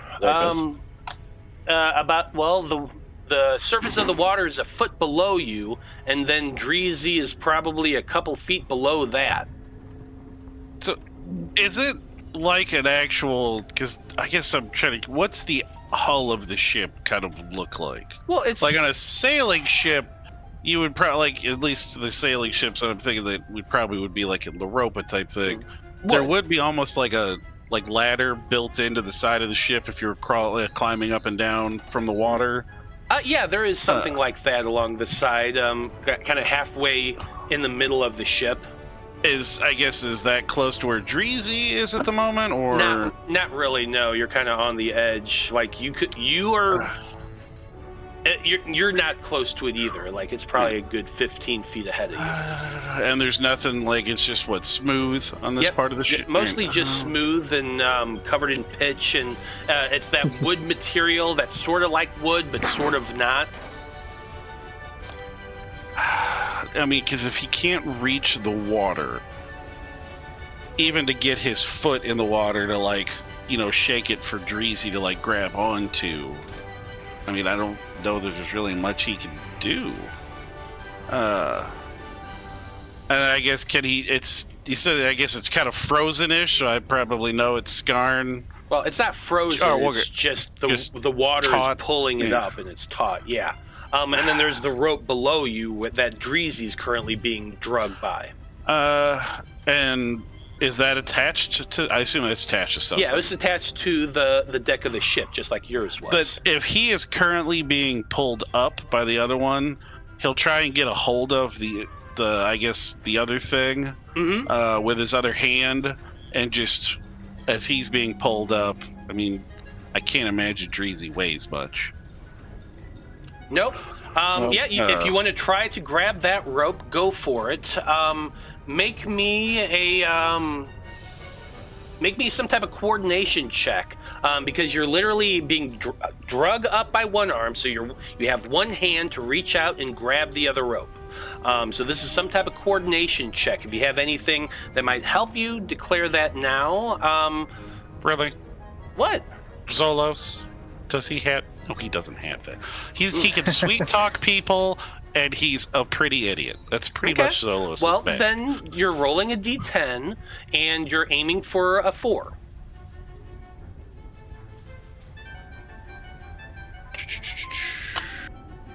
This is a difficult check. So much easier when I had my multi-screen setup at home. This hotel room does not have the options for... you know what? I've got enough effort now. I'll try again, because we gotta... Yeah, you reach out once trying to grab it. Your fingers just barely touch the rope. You're unable to grab onto it. Roll again for using your effort. Ooh. Hey, there you go. Your fingertips are just barely on the rope. You kind of jerk forward, grab onto it, and you're able to grab it. Give me now another athletics check to begin pulling Dreezy up out of the water. You're still aiming for that 4 here.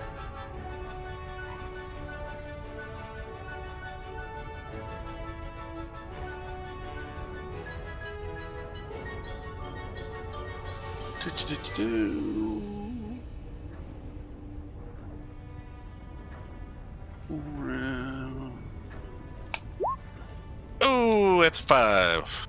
Ooh. Well, like I said, I don't know if he would necessarily be trying to pull. He's just, I guess, holding on to it as he's going up. He's just bringing Dreezy for the ride. Fair enough. You're holding on to it. You're unable to get enough leverage to pull it up, but you are able to. You're able to maintain your grip on it at least. I love bringing everything to a crashing halt. That's like I said. That's his main thing. He was just trying to, because I guess if he can see that it's Dreezy and not the doc, because I guess he would have seen it was the doc before. But if he's that close, he can see it's him. Yeah, he would just be trying to pretty much just grab it and just, he's the monkey in the middle of the chain. So he's just as he comes up, Dreezy comes up. Absolutely. Dr. Bloom, you're up next. What are you doing other than being drenched? Less so thanks to Skarn. Yeah. Calling for literally everybody to come help pull these folks up. We have other crew. That's true. You do have other crew members.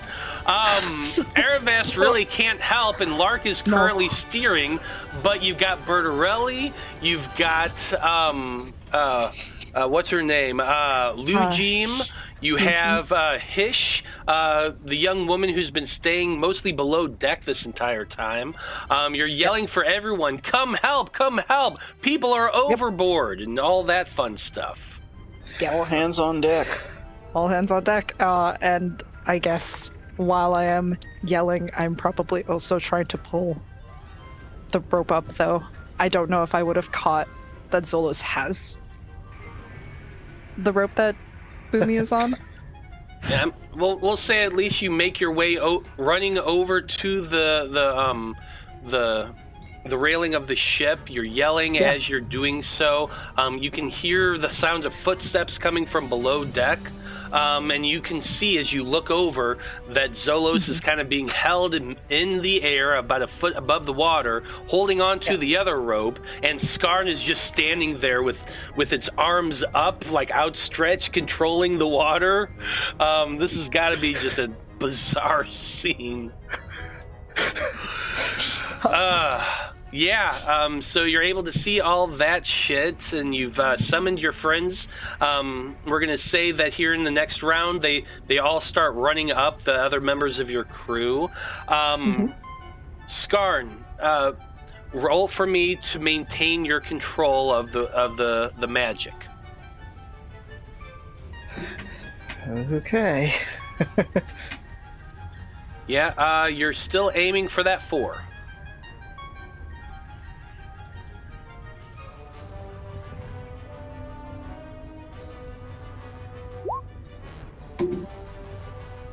Unfortunately.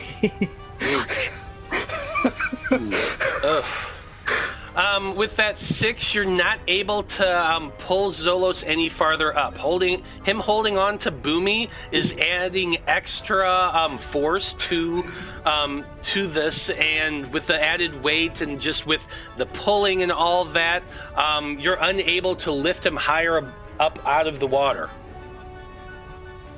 Boomy, you're next here, and you can see that thing is coming up underneath you. It's going to be there soon.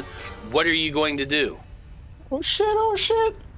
I'm gonna use all my strength to try to swim and like climb up as much as possible. Kick my little feet.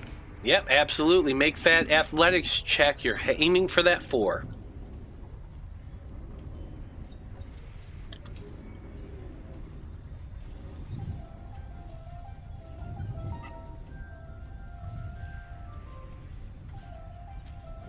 And I'm going to use my effort to help myself.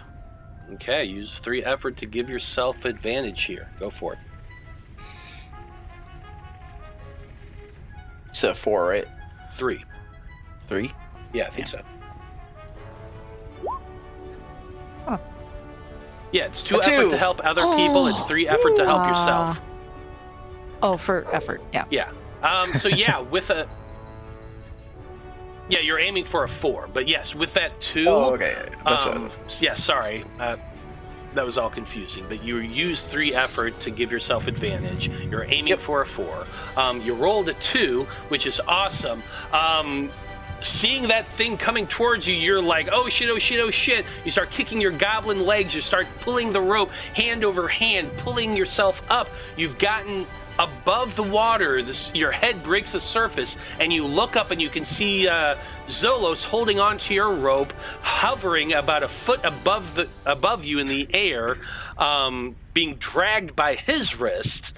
You start pulling yourself up more and more and more, and you're able to grab onto the arm that he is holding your rope by, and you're holding on to him. What's up, bud?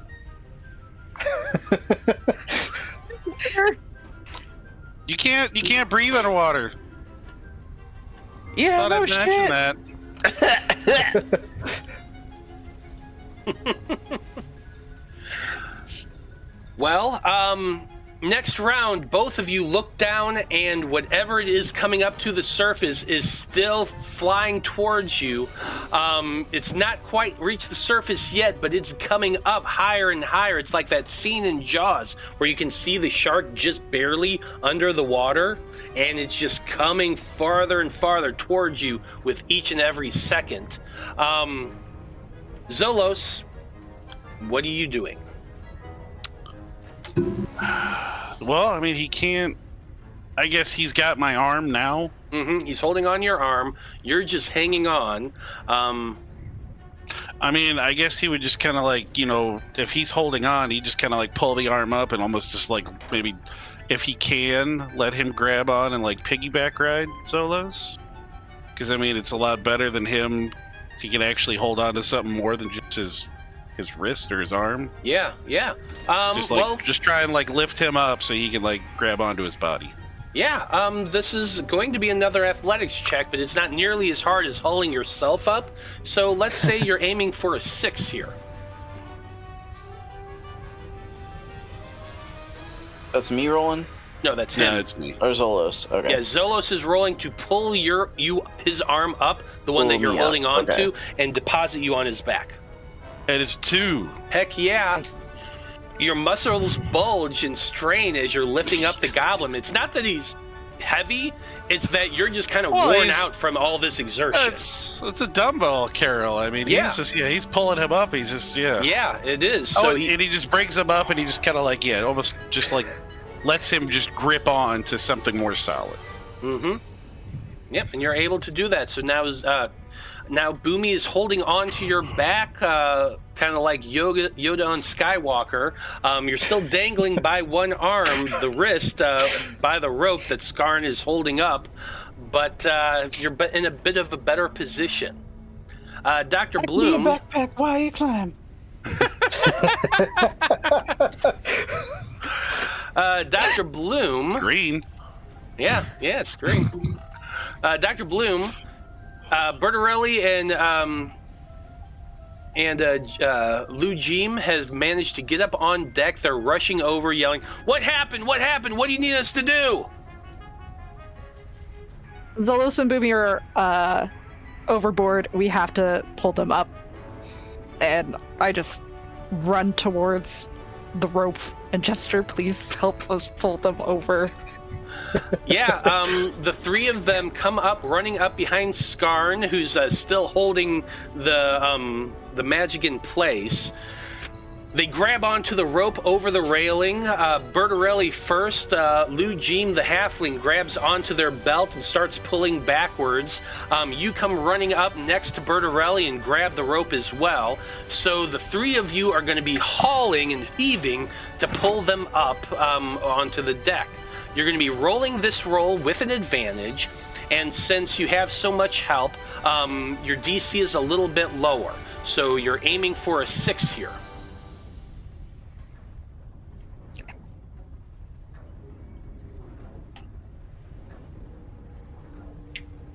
Mm-hmm.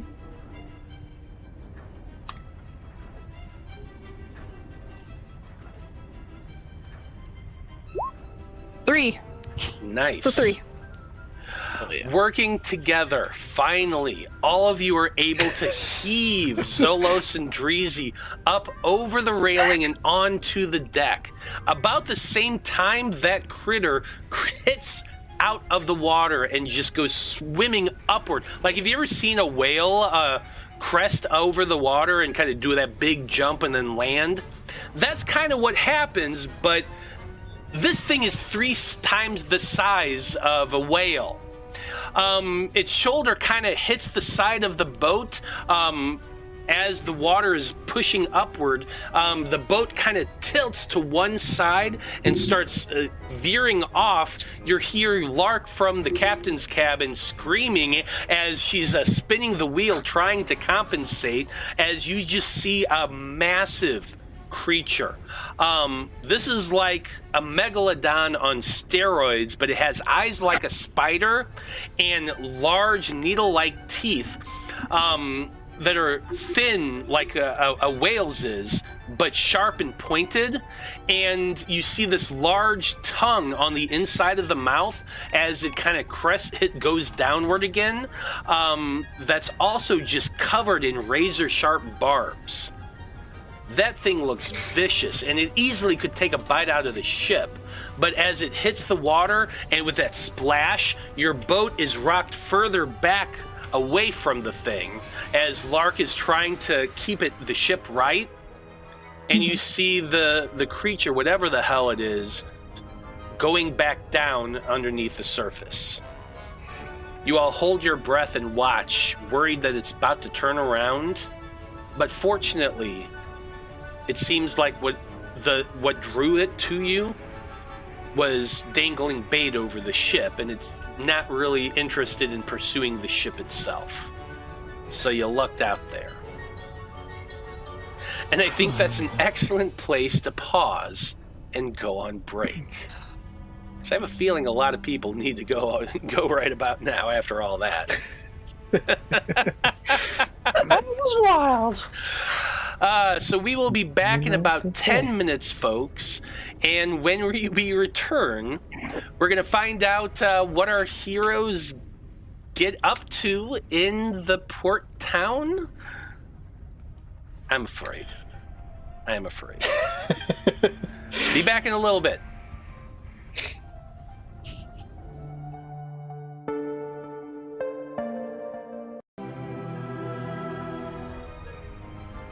Howdy everybody, we are back. Sorry for the delay. When we last left off, the heroes, the crew of the Wayfinder, have just narrowly avoided having a couple of their members eaten alive by a giant fucking shark, and now they are currently coasting towards the port, which is, I just lost the damn name because my thing unloaded. God damn it. Here we go. They are heading to the port of Kib Toma. Wayfinders, as you stand on the deck of your ship, breathing a sigh of relief, watching the shark swim away, you all turn back towards the north to see a very large rocky cliff of mountains that go along the coast of the southern hemisphere of this continent. You can see in the distance there is a very large gap in that rocky cliff. It opens wide, almost like a welcoming gateway. And further beyond that, you can see signs of it appears to be sculpted buildings inset into the rock, with tall steeples and flags waving in the breeze. It's definitely a city, and as your ship is beginning to get closer, you can see that, sure enough, inside the crevasse of this indented part of the cliff, there is in fact a large sprawling city, and several long piers for a port. The edges of the cliffs have been carved, and now that you're looking closer at it, you can see that it's been sculpted out into two gigantic, well, beetleoid-looking creatures, both holding what appear to be gigantic stone axes, crisscrossed in the center of this open gap, giving further credence that this is, in fact, a gateway into the port. The beetleoid creatures are interesting. Back home on Loroupa, you would see, your typical water bug, like your water beetles. They tend to have longer legs than normal. Their antennae seem to be longer as well. The carapace of the thing is more elongated, not round, but ovular in shape and very much elongated. And the mandibles on the creature are much more beetle in shape. Long, rounded, jagged on the inside. The heads of the creatures are kind of long and extended. They jut out from the shoulder carapace. And the antenna on top of these almost appear to be feathered. At least the stone statues of them seem to be. The heads are kind of pointed down. The mandibles are spread wide. The mouths below them, behind them, are also opened. Again, they're statues, but like you can see the jaws open a little bit, almost as though they're yelling or shouting down. And in the distance, you can see there are other ships that are coming and going in and out of the port. They seem to be slowing down for the most part. They travel at a very slow pace in past the outer walls of the ship. or the outer walls of the city. And you're just kind of watching as one larger ship will skim by and then another in another direction. And there seems to be a little bit of flow of traffic. Lark sets the wheel into motion and she angles the ship as all of you begin to move about, doing the duties you need to do to slow down. You have Bertarelli yelling out to everybody to start pulling in the sails, and I imagine you all kind of take some time to help him out and get the sails up, get the ship ready, get everything secured and ready to go, to start slowing down so that you can just coast in to the city itself. The closer you get, the more you're impressed by this. The island city of Jura is beautiful. The capital city is large and sprawling and has much more of a, what I guess we, the players, would consider like a modern medieval almost. Everything is much more of that fantasy, clean looking style of medieval. But it's still rustic in quite a few places. But this that you're seeing is a sprawling metropolis. Many of the buildings have been carved directly out of the rock. You see similar shapes and structures to your own architecture back home on Loroupa, but this almost appears to have been... It's a lot more organic in shape, everything carved. It definitely looks as though they just began carving into the side of a mountain and dug away and just left large buildings in place. The more you think about it, the more you're looking at it, the architecture reminds you more of what something like termites would build, if termites were in fact like actual architects. Everything's made out of stone. Even the piers pushing out into the water seem to be made of stone. The closer you get, you can see a lot of creatures moving about the docks, most of which appear to be insectoid in nature. I imagine you have a spyglass out and you're all looking, taking turns looking, trying to see at this distance the details of the landscape, and you can see a lot of the insectoid creatures that are moving about do look like those giant statues that you pass as you're entering the harbor. But there aren't just insectoids. You're seeing a lot of different species moving about. You're also seeing a lot of different sizes and shapes of ships, some of which seem to be more nautically based, such as your own ships. Others, a wide assortment of styles.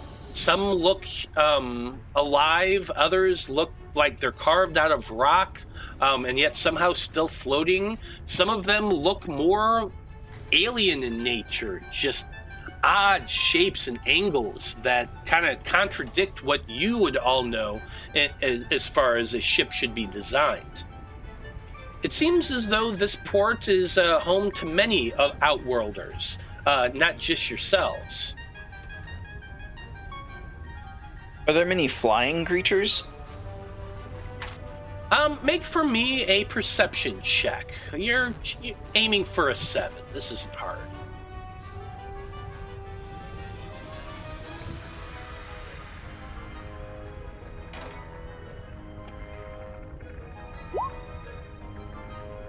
A 2. I can see real good. You can see real good.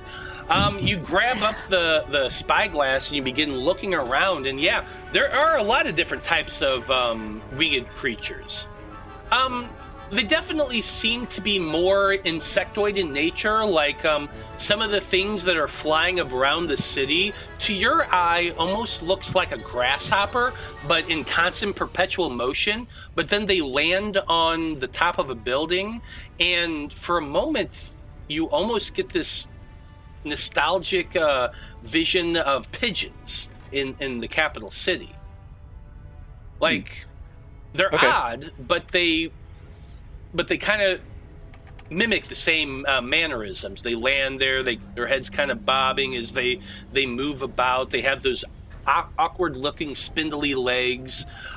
They seem to be pecking at something, and then they suddenly leap up and begin flying away again, and they kind of zoom around the city a little bit before landing once again. Are they humanoid, or are they just like larger insects? Larger like we know? insects looking like, as you're comparing them to like the rooftops, you can see that they're probably about the size of a small cat. Larger than a bird, but smaller than an actual cat. Okay. Yeah. So there aren't any humanoids that have wings? Glancing about the city itself, you don't see anything that's large enough to be humanoid in shape flying. Okay. Good to know. Do I see the gnome guys? Do I see their ship? With your 2, you're looking about, you're scanning the port. You do not see the ship of the autognomes. Okay. Okay.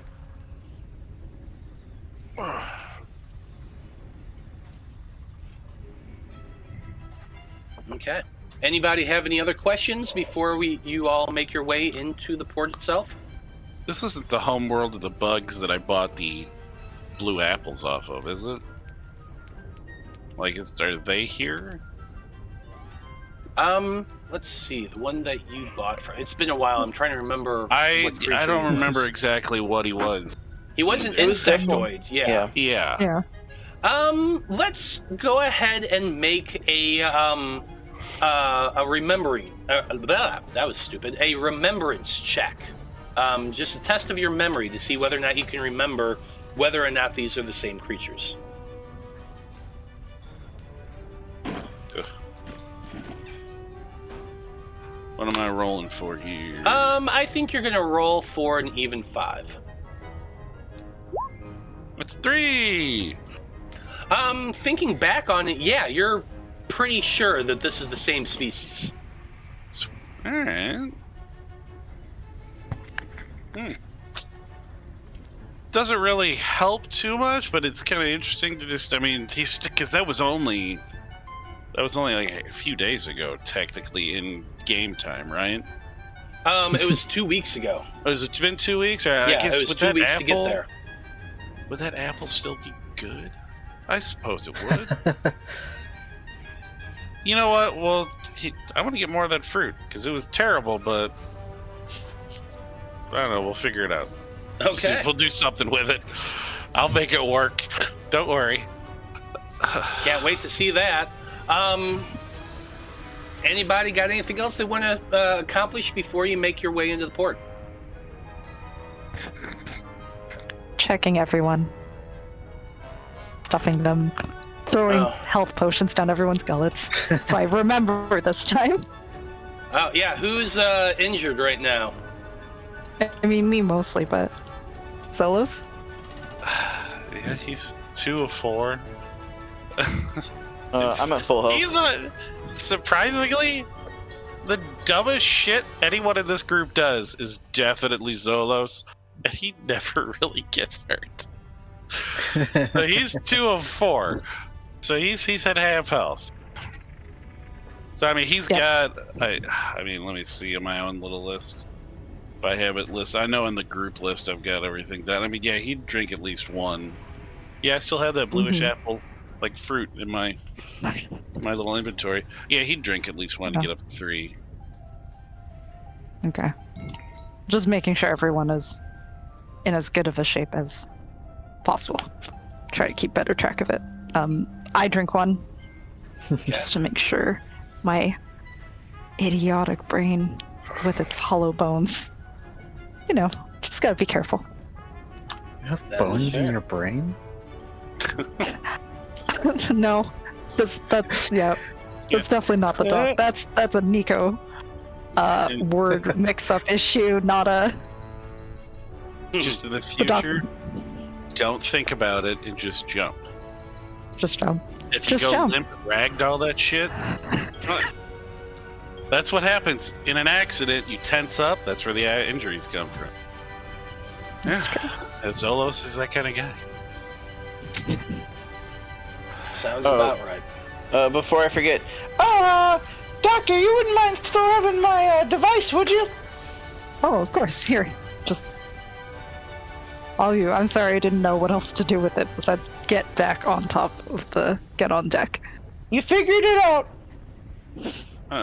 Thank you. The people You walking got it. around. He twirls it around and puts it in the back in his pocket like he's holstering a gun. Yeah, that's Nice. it. Are all the things we see walking around, are they visibly armed? Make for me a perception check. This is going to be a little bit more of a difficult roll because you are still somewhat far out, though you are using a spyglass, and you're looking for something specific, weapons. So let's say this is going to be a 4. That's 1. Ooh. Hey, As the water cleared his mind. You're standing up at the bow of the ship, looking through the spyglass at the different individuals moving about the docks.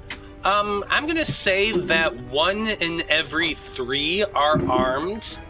Most of the weaponry you see are fairly typical universal weapons, swords for the most part, daggers, but some of them do have weapons similar to the weapons that the Hypodrone carried. Oh. Those odd tubular-looking things that sort of looks like a crossbow, but without the bow on it, and instead there's just a weird tube on top.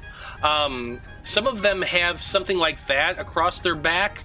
Others have odd-looking things on their hips that kind of remind you of a hand crossbow, but also not. The things they wouldn't let Zolos play with, I remember wrong. Alright, yeah, I mean, he's gonna look at the people, he's like, he's gonna look, I guess, at our, partners, our crew that have been here. It's like, have you guys ever been to this planet before? Asking specifically Bertinelli and Lugim, if they have. Bertinelli and Lugim. The two of them look at you and shake their head. No, we actually have never been here before. This is not a planet either of us have been on. To be honest, like looking about through your spyglass, there does seem to be other off-world ships. Yeah. But none in a make that I'm familiar with. And Lugim speaks up as well. Yeah, I don't recognize them either. A lot of these people seem to be armed. I'm just curious, what's the decorum here? Are we allowed to go off the ship armed? Yeah, I guess vibe we'll check. find out when we get there. Can we vibe check the place? Can you vibe check the place? Bertinelli tells you usual protocol when you arrive on a new place is you step out armed and see who protests. If nobody protests, chances are you're fine. Alright. So wing it. That's my specialty. Got it. That's usually what our captain did. And speaking of which, there's something Lugim and me were wanting to talk to you all about. What's up? We were talking on the trip here, and well, we're not that familiar. We're not familiar with Krixillia at all. Chances are, if we want to make our way to some place we know, we would have to find a position on another ship heading in that direction. But you all are planning on making your way out into the multiverse as well, aren't you? I mean, after this, we're supposed to be headed back to the rock. Yeah, I get that. Is there somewhere we can stop on the way back? Well, That we can drop you off? Or do you want to go back to the rock with us and then just stay with us? well, we're both sailors. We tend to, wherever we're going to end up on another ship. You all have been fairly decent. Your food's good. So we were talking that if you need some additional crew, we'd be willing to sign on for a little bit if the pay was good. It would definitely be easier than trying to find a different ship out of here. Yeah. And if you keep making money and eventually you make your way into, more civilized territory, at that point we can talk about finding a different berth. Works with me. Or Yeah. Yeah. You guys been great. It's been fun working with you. Yeah. Wayfinder. yeah. We'd love to have you stick around, I think. We'll discuss fees, I guess, later once we leave here. When we're headed back to the Rock, we'll talk. See what you guys want to do. Standard rates, percentage of the take. We're good with that. Room and board. Oh yeah, we got plenty of room. And I will keep the good food coming as long as we get supplies. Yeah. See, I'm not just a pretty face, guys. Both of them shake everybody's hand, and they seem to be willing to stick around and assist you as crew on your ship until you get out into more of the multiverse. So yeah. Sweet. Oh, that's incredible. Good to have you all aboard. Yeah. Good to be in a place not run by complete assholes. I think you all are kind of insane, but you have to be at least a little bit insane to survive out here. So, all in all, it could be worse.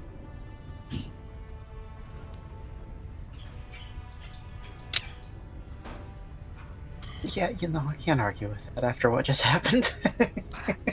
Hey, guys. Hey, by the way, I had that. I didn't need you, but thank you anyway. I'm sure there'll be a lot of other insane things with me around. Oh yeah, I'm sure. If you all end up getting eaten, we'll just use the ship to get back. Whatever. Sure. He just kind of chuckles, gives a big toothy grin at that.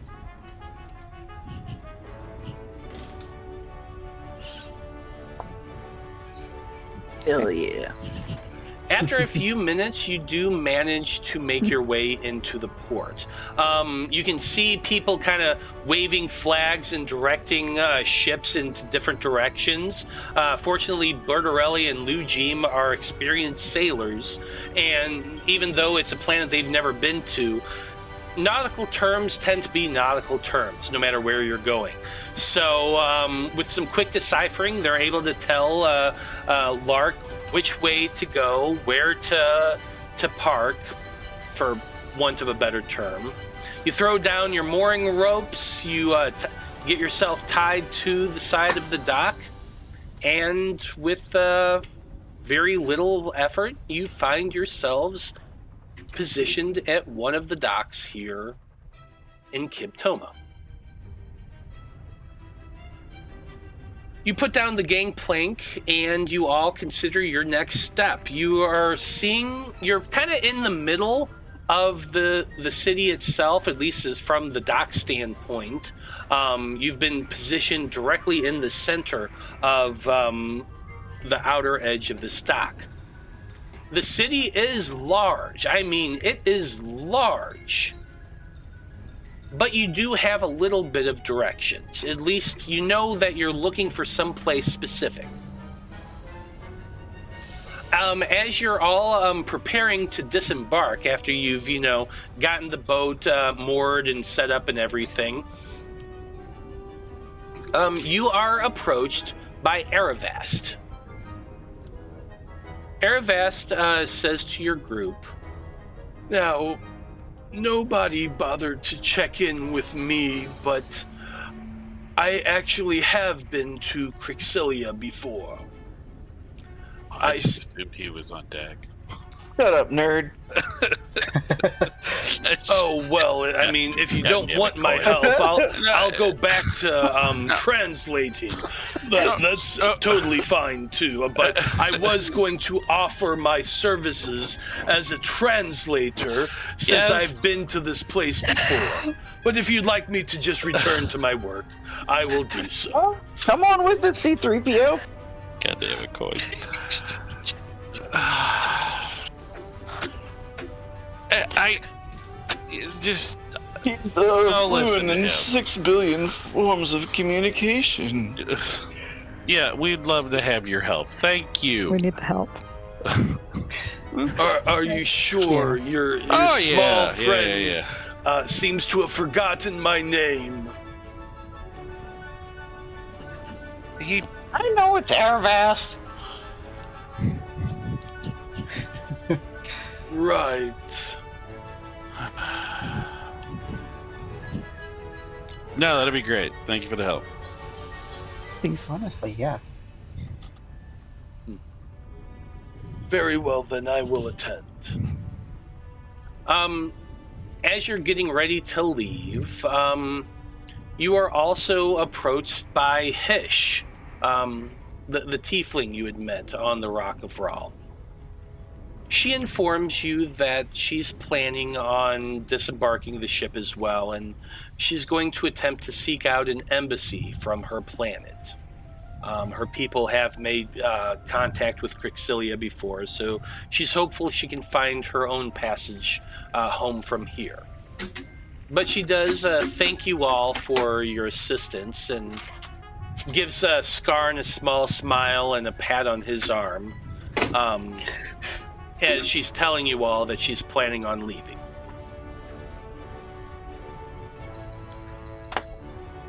So Alyssa's not going to look at her. It's just going to stoically stare ahead as they're... I guess, are we docked at this point, or are we coming in? Yeah, you're docked, and you're all getting ready to leave, and she's coming up to let you know. She's got her bag, what little things she actually has, and she's planning on leaving. Yeah. Well, I mean, I'm glad we could get you to a safer place, I guess. Yes, thank you very much. Anywhere is safer than the Rock of Ral, and my father was a merchant of some renown, so hopefully I will be able to find my own way back to my home planet.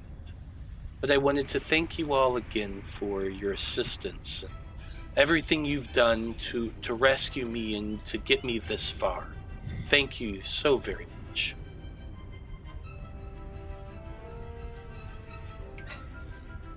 Well, thank you too. You know. Skarn, she gives you a small peck on the cheek before saying, keep practicing your magic. And she makes her way off of your ship. I'm trying to decide whether Skarn can blush or not. Oh.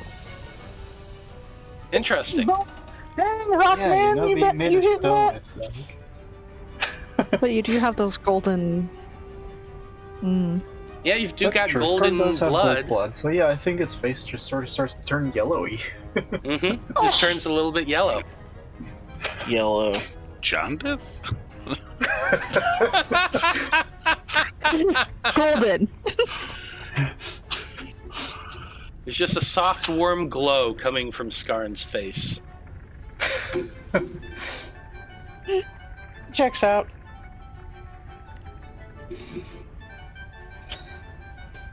Whew. Okay then.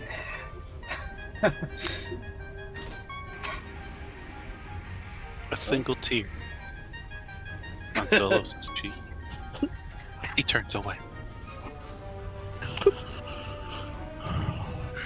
Absolutely. But Aravast is there next to you, wearing his shabby brown robes, and he kind of gives you an awkward pat on your back, Zolos, before saying, well then, let's hurry and disembark. We must check in with the Port Authority. There will be a small fee, no doubt, for staying here. I'm sure you will be fine. Where are we going? Where should I ask to go? The Corzanas Emporium? Mm-hmm. I'm assuming that's how it's pronounced. Corzanas? Karzana's Emporium. Corzanas. Yeah. Very good.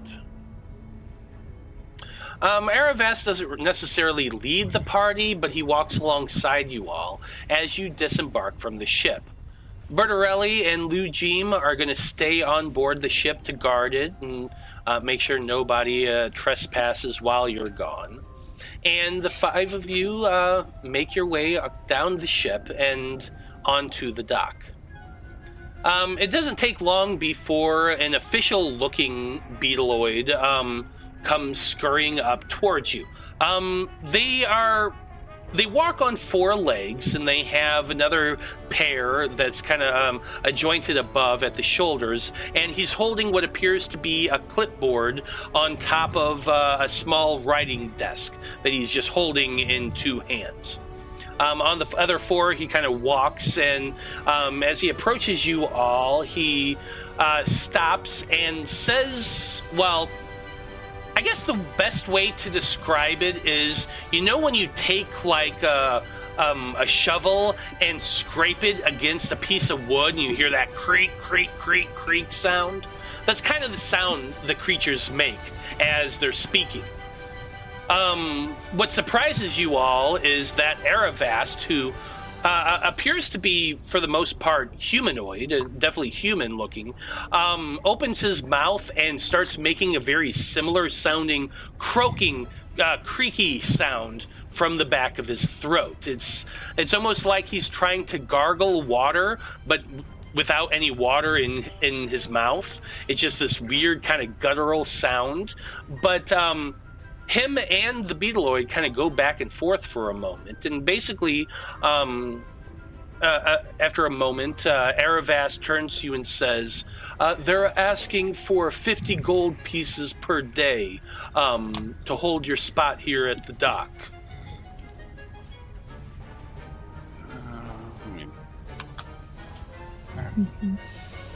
Believe Planning me. on being here more than a day?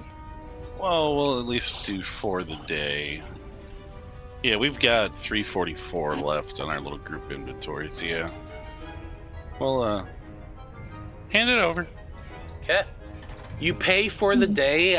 You grab your money sack and pull out 50 gold pieces.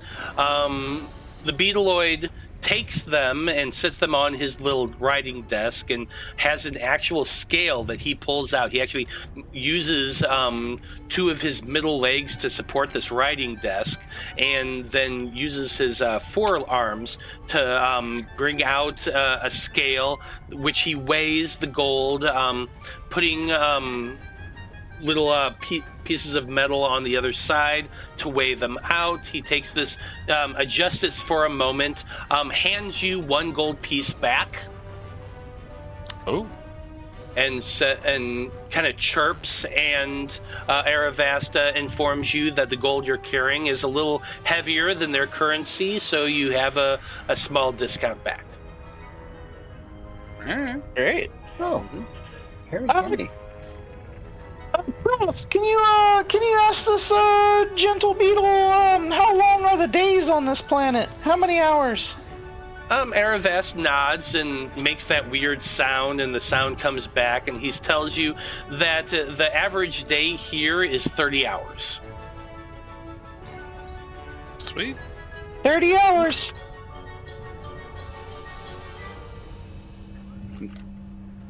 Well, hopefully we're done by then. Although We can get some stuff done. we have met ourselves. Mm-hmm. Let's not go to a casino. There's casinos on this planet? Sign me up! I don't know if I'd want to play the games here, bud. What do you mean? Well, These insects look like they know how to party. can imagine you with an apple in your mouth, rotating over a fire with these insects. So let's not engage them too much, bud. You think? I don't know. I'm just, yeah. I bet they're nice guys. Oh, I'm sure they are. Right until they I eat mean, you. so far they've been great. We've met one. Didn't try to swindle us out of 1 gold? I mean, that's a lot better than the record we had at the Rock. I suppose you're right. On the bright side. I'm assuming he For got now. directions to where we need to go. Cautious optimism, that's what I always say. Yeah, I actually think that's probably a great place to end things for this evening, since this is 10 o'clock. Eravast is going to get directions to the location, Karzana's Emporium. It is located in the Warehouse District, which is northeast of the port, and the Port Authority has given Eravast some decent direction, so it will not be hard for you to find. And that's where we're going to pick up here in 2 weeks. The Wayfinder crew heading into a brand new port city for the very first time, filled with weird insects and creatures of all different types, searching for an emporium to get a load of cargo for a businessman on a strange outpost in the middle of nowhere. This is going to be great. I can't wait to see this. This is going to be a lot of fun. Well, I just want to say thank you to everyone who watched this evening. We very much appreciate you tuning in and hanging out with us. Come back in 2 weeks to find out what our crew uncover here in the beetleoid city of, what is it called? Kibtoma. It's going to be a blast. At this point, we like to go around the table and have everybody tell us who they are and where we can find them on the internet. And stick around a little bit because I'm going to do a raid on another channel right after this. Zolos, you're the one who did the recap, so why don't you go ahead and go first? I have been Zolos Vohnagath tonight, and all my dumb things I do. You can also find me on the same Wednesdays as, say, this week. Every week, Monday, Wednesday, with this show and the Curse of Strahd, where I am Corwin Oliver Goodwood, or Cog to everyone. Yeah, we're I don't know if I'd say we're in a pickle, but we're fighting a bunch of people, and then Strahd is just like fucking chilling on a nightmare. Now, when I say a nightmare, it's the D&D horse. It is literally a fucking horse that's on fire. So it's a nightmare of more than one meaning. So yeah, he's just sitting there, just watching, just hanging out. That's not a fucking bad sign at all, is it? He invited us to dinner and promised a safe passage then, but who knows if he will kill us beforehand. So yeah, come by Wednesday, watch that. It's fun. I also get into some crazy things there. And, you know, they don't stop me just like these people don't stop me. Really, I mean, I've almost become that one asshole in your D&D group that just does shit. I don't mean to. I wish you would stop sometimes. But I'm going to keep fucking doing it if you don't. I feel like you've been that player all along, buddy. All along. Hey, you know what? No. Blood from a Stone in our Fab 5 campaign, they did it to me. So it's the other way around. Now I'm tormenting everyone else. Maybe. So yeah, come by Wednesdays, watch that. It's lots of fun. Heck yeah. Nico, you're next. Hi, everyone. I play your very often feral, supposedly respectable Dr. Ezra Bloom. You can find me on the internet at Static Blue Stray. Always happy to be here. Stoked to do wilder and wilder things together. So thank you all. Absolutely. Dreezy, you're up next. Yo, my name's KOINES. I play Dreezy Boomy on this game.